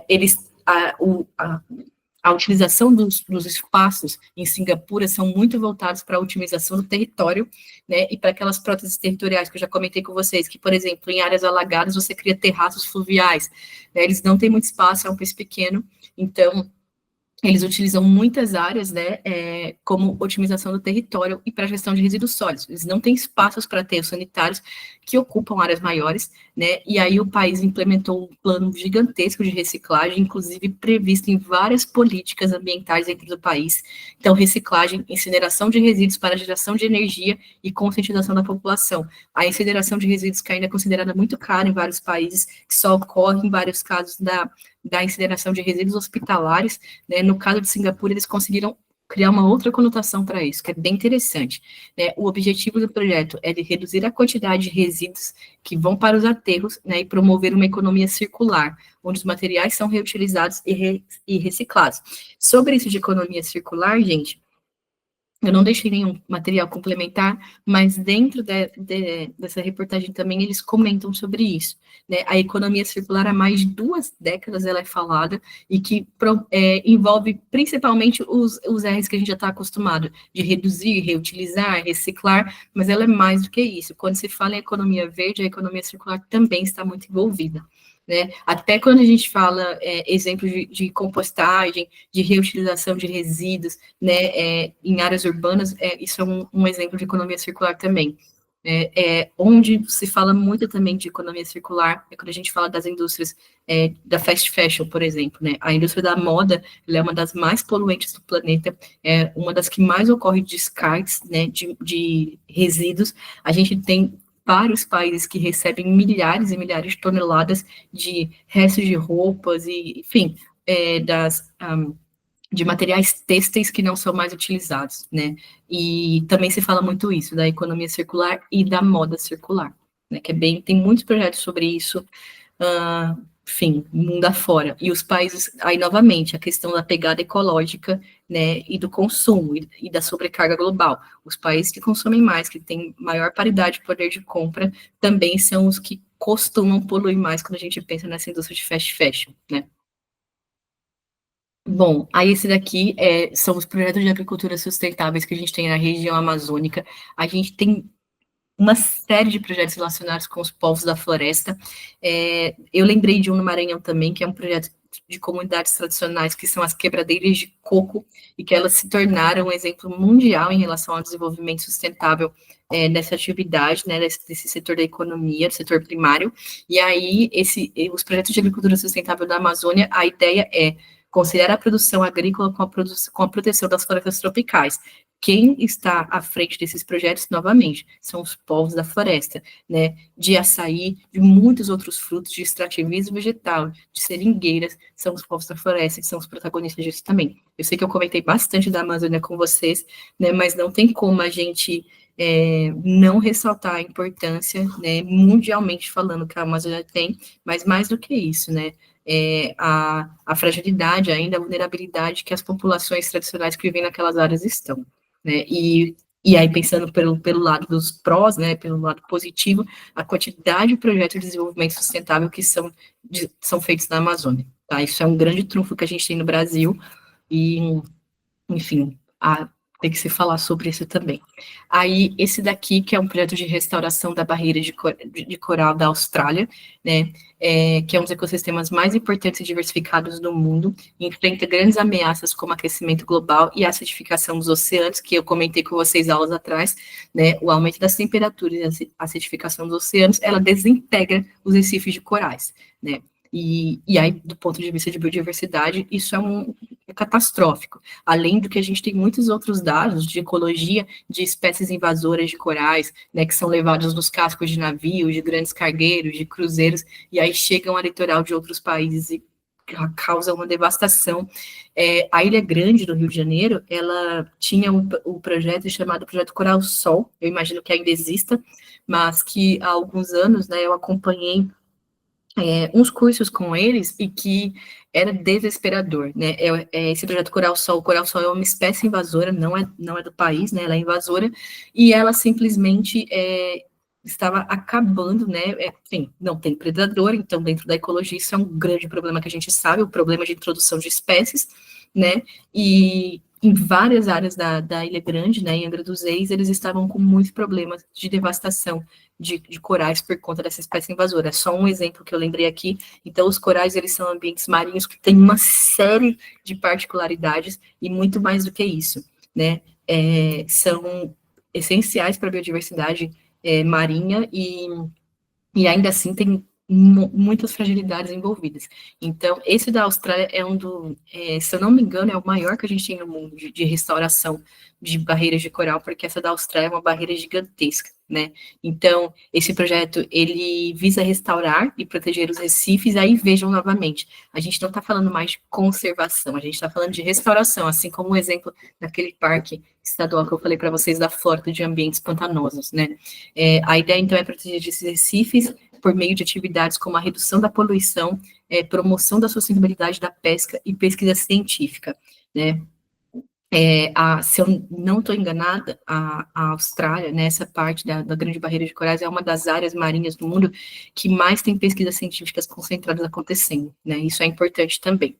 Então, eu deixei esse daqui para vocês, e coloquei aí pensando em mobilidade urbana, né, que foge um pouco desses que a gente está falando sobre ecossistemas e populações tradicionais, mas que também é muito importante, que é o projeto sustentável em Copenhague, na Dinamarca, que possivelmente vocês já ouviram falar. A Dinamarca, né, há décadas já é considerado um país muito, muito à frente em relação a outros países, inclusive centrais, tá, em relação a mobilidade urbana e mobilidade urbana sustentável, que é um outro termo, né? Então, o país criou políticas, as primeiras políticas de redução de automóveis e de transportes privados no país, elas datam da década de 60, né? Então, nesse sentido, está muito à frente. No Brasil, por exemplo, a gente ainda está discutindo a questão de mobilidade urbana a passos muito lentos, né? E tomara que isso melhore, e nas capitais, muitas vezes, ocorre mais facilmente quando a gente pensa em mobilidade urbana, mas ainda não é uma realidade na maior parte do país. Então, esse da Dinamarca, né, a Dinamarca é considerada uma das cidades mais sustentáveis do mundo, tanto falando de áreas urbanas como de áreas naturais, o que é bem interessante. Tem várias áreas protegidas e parques naturais importantes, né, e falando de mobilidade urbana, esse projeto, a ideia é reduzir o uso de veículos particulares, né, promovendo os modos de transportes mais limpos e eficientes, mas também com ênfase no transporte público, no transporte coletivo, e também no uso de bicicletas, né? Então, para um país, tudo bem, a gente está falando de um país com 5 milhões de pessoas, muito menor, eu sei que é uma outra circunstância, né? Se a gente pegar São Paulo sozinho, tem mais de 12 milhões de habitantes, se a gente pegar, se a gente juntar o Vale do Paraíba, mais a região metropolitana, mais o Alto Tietê, né? Se a gente colocar Guarulhos, Osasco, Campinas, que tem 1,5 milhão, Vale do Paraíba e Alto Tietê, e a gente, sei lá, tem quase 20 milhões de pessoas. Juntando poucas áreas, a gente tem uma quantidade imensa de pessoas só dentro de São Paulo, né? Então, se a gente juntar os municípios daqui. Então, é muito complicado falar disso também, né? Quando a gente pensa na escala. Mas esse da Dinamarca é bem interessante, esse de mobilidade urbana, né? E a ideia mais importante, né? De criação de ciclovias, de áreas de mobilidade, mas, sobretudo, de transporte coletivo também. Então, o que a gente vê daquela questão de senso de comunidade é um ponto muito fundamental, né? Quando as populações, além do que, né? Recursos materiais, recursos disponíveis, investimentos, porque não dá para falar de desenvolvimento sustentável sem isso, mas quando há um senso de comunidade da população, as coisas ficam diferentes também. E aí uma outra questão, né? Quando as necessidades básicas são atendidas, e essas populações têm ótimo IDH, né? Elas têm segurança de vida, têm uma alta expectativa de vida, né? Tem todas as suas necessidades básicas atendidas, é diferente a gente falar de desenvolvimento sustentável também, né? Porque tem um livro chamado Ecologia dos Pobres, que é bem importante, e ele fala sobre isso, que não há como pensar em desenvolvimento sustentável, né, e num mundo ambientalmente mais saudável, se não existe justiça ambiental para começar, e não existe justiça social, né, se o básico não é atendido pelas populações, que é bem interessante também. né? Mas, enfim, completando esse daqui da Noruega, com ampla infraestrutura para ciclistas, esquemas de compartilhamento de bicicletas e incentivos ao uso de transporte público, Copenhague é um ótimo exemplo de cidade com mobilidade urbana sustentável e com vários projetos relacionados a desenvolvimento sustentável. É bem legal, né? Mas é isso. Existem uma série de pormenores que, na verdade, faz com que isso aconteça. Não dá para romantizar, né? E falar assim, eles são super desenvolvidos porque, enfim, porque falta boa vontade dos outros. Não, né? É muito longe disso ainda. Essa discussão é muito, muito maior. Pois é isso mesmo, Paula. É exatamente o comentário. Pois é, né?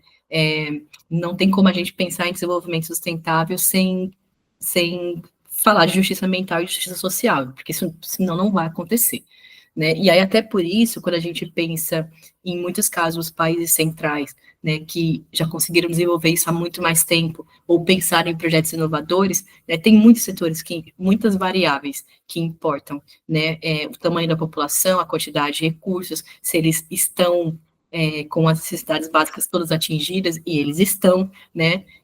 Isso é muito diferente. E muitos desses países já foram grandes poluidores, né?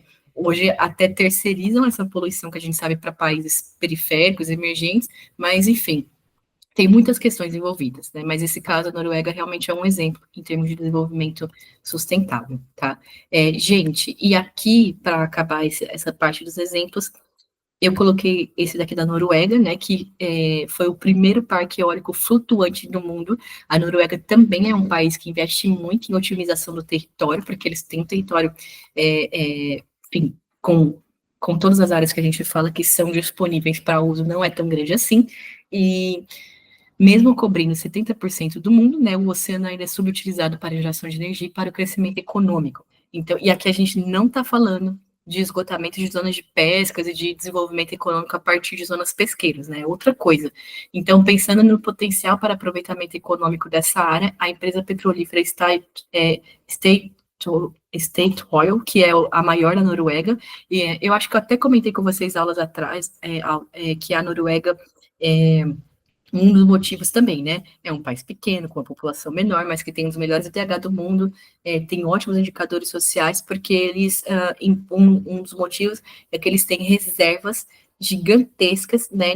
A partir da produção de petróleo, eles recebem royalties de petróleo, e aí eles investem muito na população, inclusive num fundo fiduciário para a população, para quando esse petróleo teoricamente acabar, porque uma hora acontece. Né, há previsões para isso. Então, e também é um país que tem vários projetos interessantes de desenvolvimento sustentável, né? Essa petrolífera, ela desenvolveu, aí pensando em royalties de petróleo e compensação ambiental, né, ela desenvolveu turbinas eólicas em estruturas flutuantes, dando origem ao primeiro parque flutuante do mundo, que é muito, em termos de tecnologia e engenharia ambiental, é sensacional, cara, é muito, muito interessante mesmo, né?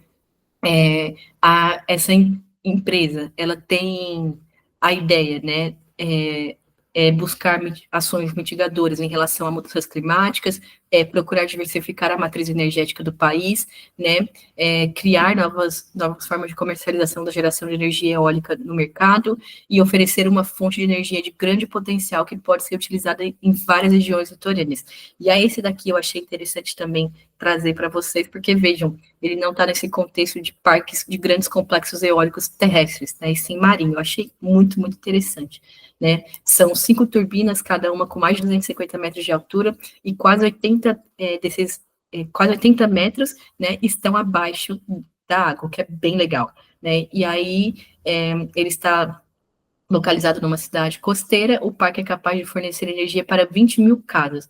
A expectativa para o futuro é que que parques maiores, né, com entre 50 e 100 turbinas, sejam construídos no país. Então, esse aqui eu achei um projeto bem, bem interessante também, quis comentar com vocês, tá bom?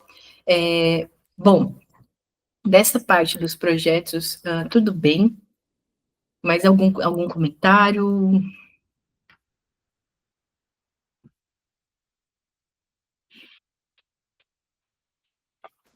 Beleza, então.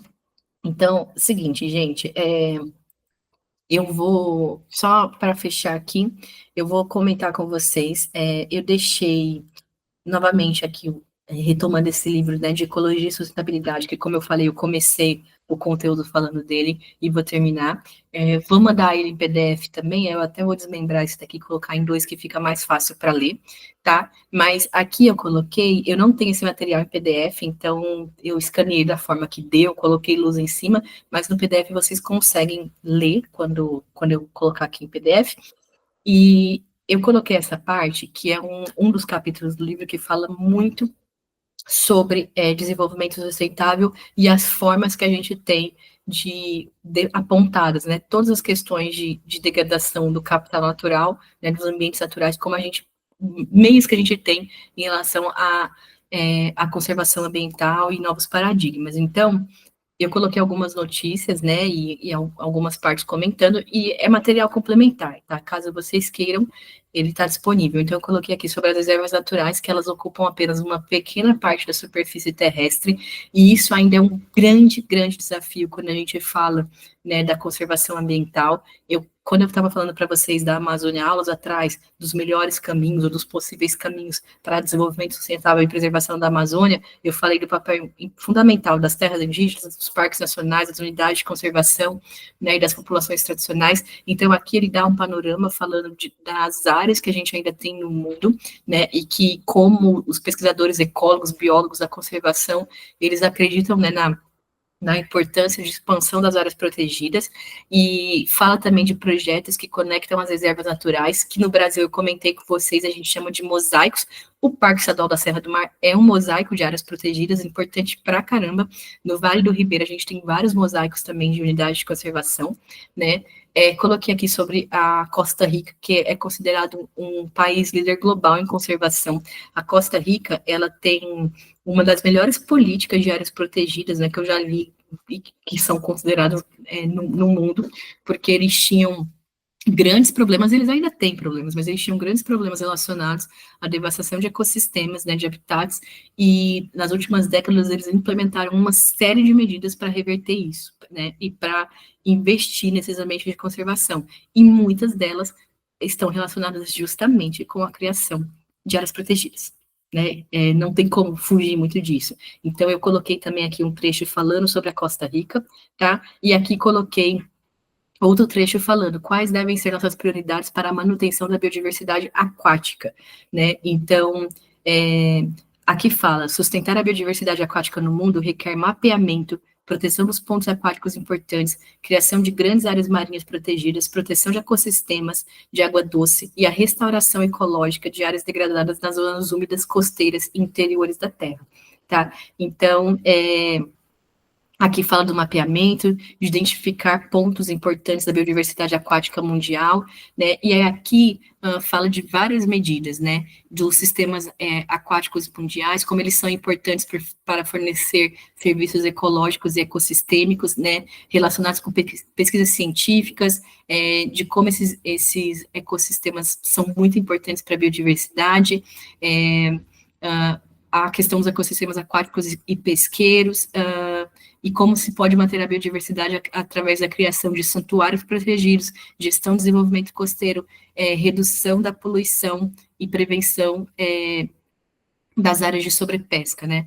Também coloquei aqui essa reportagem falando de baleias de sustentabilidade, de princípios de sustentabilidade, então eu deixo aí para vocês, quando eu colocar em PDF, vocês conseguem ler caso queiram, tá? Das referências, essa é uma das que eu realmente mais utilizo para falar de desenvolvimento sustentável, que eu acho bem, bem interessante mesmo, tá bom?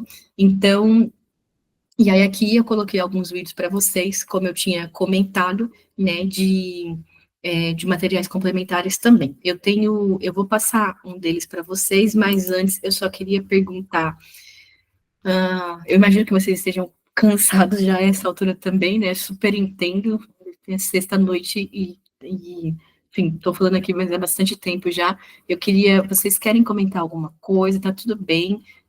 Eu tentei aqui fazer, gente, o fechamento dos temas que a gente trabalhou, uma amarração mesmo desses temas ao longo desses 9 encontros, que eu sei que foi bastante coisa que eu falei para vocês, né, e muitos conteúdos de diferentes áreas, mas que no final eles se encontram, né, a gente está falando sobre medidas de conservação, a partir de todos esses problemas que nós temos. Então, queria perguntar se tudo bem, se está tudo certinho, se vocês têm algum comentário, tudo tranquilo.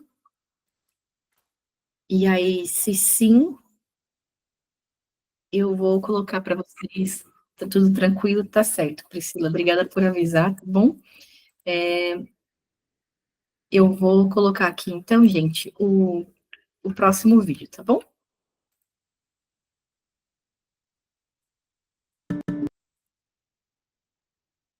Esse daqui, gente, peraí.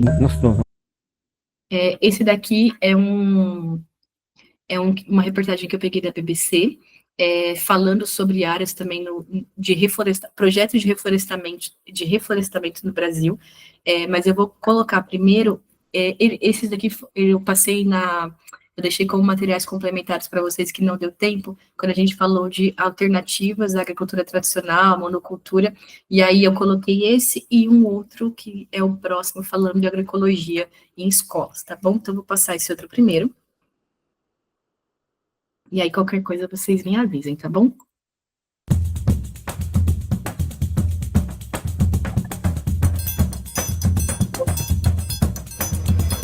A Escola Popular de Agroecologia é concebida enquanto uma ferramenta de construção do conhecimento agroecológico.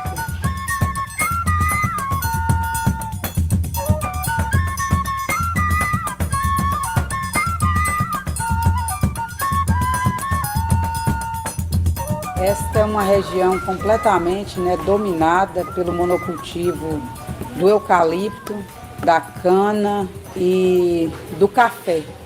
Mais expressivo é o monocultivo do eucalipto aqui nessa região.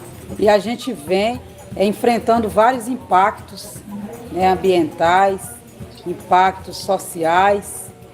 A gente sabe que hoje a gente, nessa sociedade capitalista, na sociedade brasileira, infelizmente não há uma vontade de se fazer ciência na perspectiva camponesa.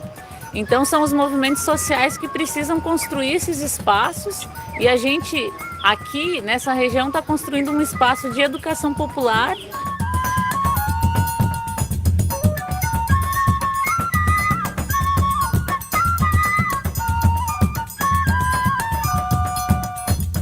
Tornar aqui o acampamento, hoje assentamento Jaci Rocha, um assentamento que nós faríamos um outro tipo de enfrentamento. Um enfrentamento agora no campo teórico, no campo da formação, no campo principalmente da agroecologia. Entendendo que todas as áreas que nós ocupamos dessas empresas foram áreas completamente degradadas, onde as famílias tinha e ainda continua tendo dificuldade para poder produzir. Por isso surge a necessidade de construir a Escola Popular de Agroecologia e Agrofloresta Egídio Bruneto. E a escola ela é concebida precisamente no ano de 2013, onde os processos no campo da formação com os agricultores, no campo da formação com os educadores também na região, entendendo que a partir de todas essas dificuldades que a gente tem colocado por conta do desequilíbrio ambiental que há nessas áreas, por que não construir uma escola que conseguisse pensar uma forma diferente para com esses agricultores? Então essa escola, ela hoje é uma ferramenta de formação, não só para a região do extremo sul da Bahia, mas a gente entende para o estado, para o Nordeste. Dentro desse processo de formação, a gente procura trabalhar os conceitos e trazer para a prática, que isso vai criando um link de informações, as pessoas aprendem na teoria, executam na prática e acabam assimilando e internalizando melhor os conhecimentos. Então, a importância desse processo de formação, ele ser casado, a teoria com a prática, está na internalização mesmo da tecnologia. Que a produção de esterco, que é uma sobra do sistema de criação animal, vai adubar a horta da família, vai adubar o pomar da família, vai ajudar a fazer um processo de fertilização de solo. A gente procura trabalhar essa questão da formação de forma sistêmica, assim como o sistema de criação animal de forma agroecológica pede, né? Não observe só o animal, observe o sistema como um todo. A gente observa o animal, a planta, o solo, observa a questão social da família, né? A observação da mão de obra e observa os fatores culturais também, né? Para que a gente consiga ir quebrando paradigmas que estão colocados, né, via sociedade capitalista, né?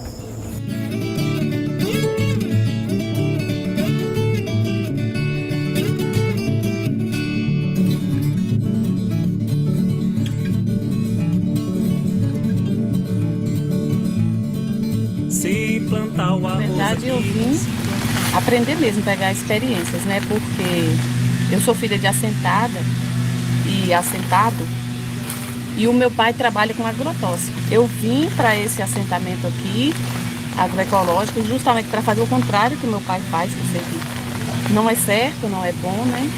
Estou no curso técnico, né, de agroecologia e estou gostando muito. E as experiências que eu estou tendo aqui, eu pretendo levar para o meu lote, para o meu assentamento, para a minha comunidade. Eu acho muito importante essas experiências que a gente faz, que a gente leva, né, conhecimento para outras pessoas, como produzir mudas, como produzir produtos, alimentação, tudo sem o agrotóxico, né? E aqui nessa escola passa vários agricultores e a gente entende que ela é essa ferramenta, a ferramenta de pensar como produzir, de pensar como está, né, aquele solo onde os agricultores estão. Ela é a ferramenta de pensar também enquanto formação política, ela é a ferramenta de pensar qual tipo de alimento está colocado, né, na mesa da sociedade.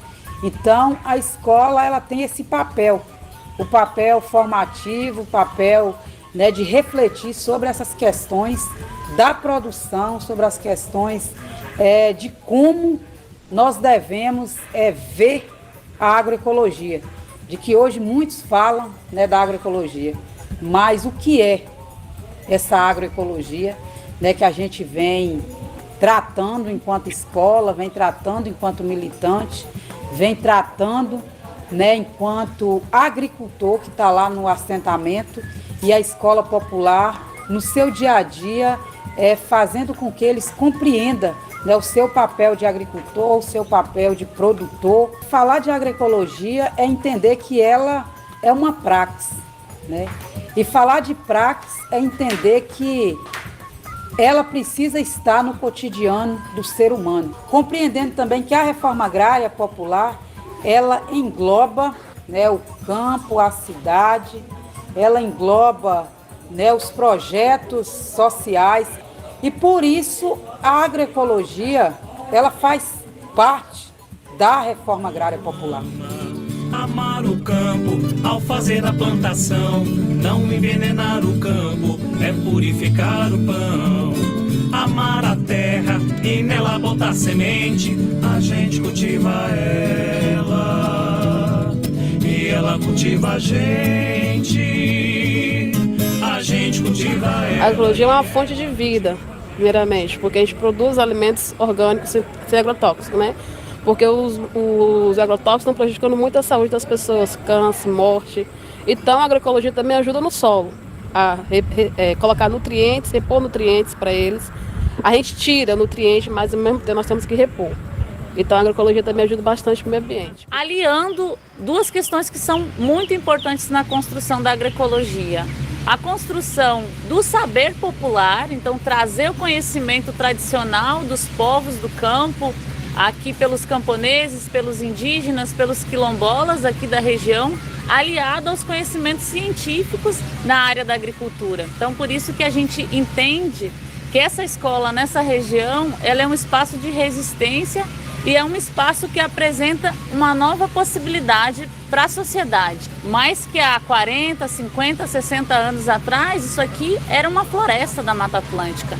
Então, como é que a gente resgata esse saber ancestral dessas comunidades que ainda continuam nessa resistência e traz a sociedade no geral para refletir o que o agronegócio, o que o capitalismo está tornando esse território. A escola, ela não abre mão de um princípio que é, bem, a gente precisa avançar na educação formal, construindo cursos, capacitações, trazendo cursos de graduação, de especialização para os estudantes, para os professores, mas também não esquecer dos camponeses que precisam também se escolarizar, mas também precisam ter espaços, talvez de curta duração, para vir para cá, enfim, ensinar, aprender e a gente ter aqui dentro desses espaços arranjos produtivos em que a gente construa aqui dentro da escola e consiga replicar dentro dos assentamentos, dentro das comunidades. E ao mesmo tempo dentro das comunidades trazer a experiência dos camponeses para cá, para dentro da escola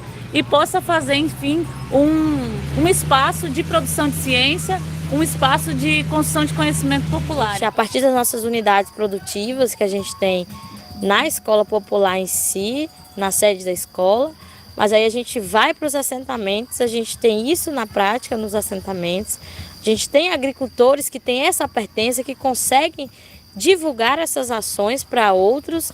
Então a gente vem desenvolvendo práticas agroecológicas no campo da fertilidade do solo, sobre essa recuperação de nascentes, dos corpos d'água em si, e também nessa questão da educação em agroecologia. Porque não adianta a gente trabalhar com os adultos, com os camponeses, e a gente não pensar nos nossos sem-terrinhas, na nossa juventude, porque eles são o futuro. Então são pessoas que já precisam da sua base escolar, desde o ensino fundamental 1, da pré-escola, até o seu ensino médio, já começar então a vivenciar o que é essa tal agroecologia, né? Quais que são os benefícios da agroecologia para o ser humano, para o meio ambiente, todos os seus aspectos gerais. Que aí a gente consegue dialogar para além da teoria, mas na prática, como que é essa agroecologia, né? Que é esse recuperar o solo, que é a gente respeitar o conhecimento popular, que nós não somos detentores de toda a verdade, mas que a gente respeita o conhecimento dos agricultores. E também essa questão da alimentação saudável, para garantir toda a segurança e soberania alimentar das famílias a partir dessa produção diversificada, desse sistema agroflorestal de nativas, frutíferas, culturas anuais e perenes. A agroecologia hoje traz para a gente saúde, traz qualidade de vida, traz um mundo totalmente diferente do lado de fora, do agronegócio. O agronegócio, ele quer que a gente fique nas mãos deles. As sementes, eles que fornecem a semente e a gente planta e não pode plantar de novo. A gente está sempre refém desse comércio, não dá qualidade de vida a gente. Eu acho que a agroecologia hoje para a agricultura familiar é tudo, né? É tudo, quando a gente engaja a família como um todo, a gente aprende com a natureza, a gente aprende com os animais, eles acabam ensinando para a gente, os micro-organismos ensinam a gente a transformar o ambiente num bem-estar, né? Um bem-estar para a família como um todo. Então, os impactos eles estão postos. E a escola popular, juntamente com os assentados, assentadas e movimentos sociais do campo, é justamente esse espaço da gente construir o contraponto e mostrar na prática como se faz agricultura, como se faz a organização social dos territórios para a gente resistir, lutar, produzir e viver de forma com que a gente possa aliar os conhecimentos, construir educação, construir cultura e viver melhor, né? Escola Popular de Agroecologia, construindo o saber da nossa utopia. Escola Popular. Bom, gente, deixa eu colocar aqui. Então, eu quis trazer esse para vocês. Bom, eu acho que ele dispensa um pouco de comentários, né? Mas eu quis trazer hoje nesse dia de fechar, porque era um vídeo que eu já queria ter colocado antes, mas acabei só deixando como os materiais complementares, né? A Wilne escreveu aqui, só lamentar as alternativas que temos, o que mostra a falta de interesse em investimentos, na hora que eu estava falando, né? Em relação a investimentos em políticas relacionadas à questão de desenvolvimento sustentável, a Zilda colocou na escola, os estudantes apresentam muito interesse pelo plantio, pois eles participam de todo o processo e no final comem o alimento produzido. Então, Zilda, isso é sensacional, né? Sobretudo, eu acredito que na educação infantil e no Fundamental 1, no Fundamental 2 também, se esses alunos tiverem acesso a isso, né? Porque em escolas que há projetos, né, de hortas e plantios, eles adoram, eles super participam e eles ficam ensandecidos na hora de fazer a colheita e depois, né, de preparar os pratos e deles terem acesso a isso, né? É muito, muito incrível mesmo, e faz muita diferença, até para eles conseguirem perceber de onde vem o que eles estão comendo, né? Coisas que, no contexto atual que a gente tem de alimentos processados, industrializados, enfim, desse modelo de sociedade que a gente vive, sobretudo em áreas urbanas, é muito diferente, né? Você tem mais algum... Pessoal, vocês têm mais algum comentário? A Zilda que falou isso, ou os demais? Tudo bem? Espero que vocês tenham gostado desse vídeo. Eu achei, como eu disse, tem muitos materiais sobre agroecologia, tem muitos tutoriais online, né, de como produzir, de como preparar em locais menores. Eu tinha mostrado um vídeo de hortas urbanas para vocês também, naquele dia que a gente estava falando desse tema. Tem muitas coisas sobre isso, mas enfim, eu quis trazer achei isso interessante falando, né, do alcance que pode ter, né, e de como a mobilização social, e aí de novo, né, como a questão dos coletivos também é super importante para isso, né. Gente, tudo bem? Algum comentário, alguma questão? Tudo tranquilo? Sim?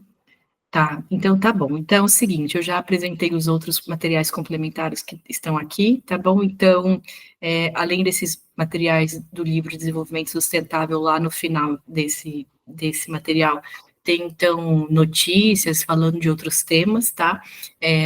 Daqui a pouco eu já envio para vocês, então eu vou finalizar aqui o curso, tá bom? Eu agradeço super a participação de vocês, obrigada, né, por esses encontros, pela companhia nesses encontros todos.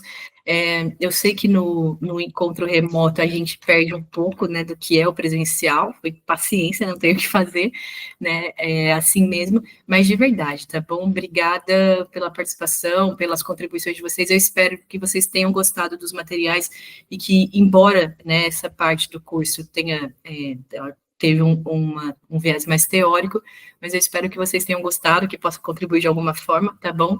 Como eu disse, né, meu contato vocês já têm, de e-mail, enfim, o contato do grupo também tá lá, a coordenadora vai mandar para vocês a avaliação, tá bom, se vocês puderem, e obrigada novamente pela participação desses gestores, e sobretudo hoje, que eu sei que, né, é um dia típico, não era inicialmente um dia para a aula, mas por vocês terem participado, tá bom? O pessoal que está aqui, o Alexandre, Daniele, a Eduarda, Laura, Paula, Priscila, a Wilna, o William, Zilda, né? Infelizmente não consegui acompanhar todos os encontros por conta do trabalho, super entendo, é difícil mesmo a gente conciliar, né? A Priscila mandou obrigada, eu que agradeço, Priscila, de verdade, obrigada mesmo, tá bom? Foi ótimo estar com vocês nesses encontros e, enfim, a gente se encontra por aí em algum outro momento, mas qualquer coisa, tá? Fiquem à vontade para entrar em contato, eu gostei muito, de verdade. Super obrigada, valeu, tá? Bom descanso para vocês, bom final de semana, se cuidem, e é isso, gente. E vamos caminhando, né? A ideia é que a gente, eu penso nisso várias vezes, é que a gente não se sinta tão sozinho quando começa a pensar nessas questões ambientais todas e se angustiar com isso, né? Então, é isso. Obrigada, viu, aqui pelos comentários. Valeu. Boa noite para vocês, tá bom? Fiquem bem e se cuidem aí. Tchau, tchau, pessoal. Obrigada.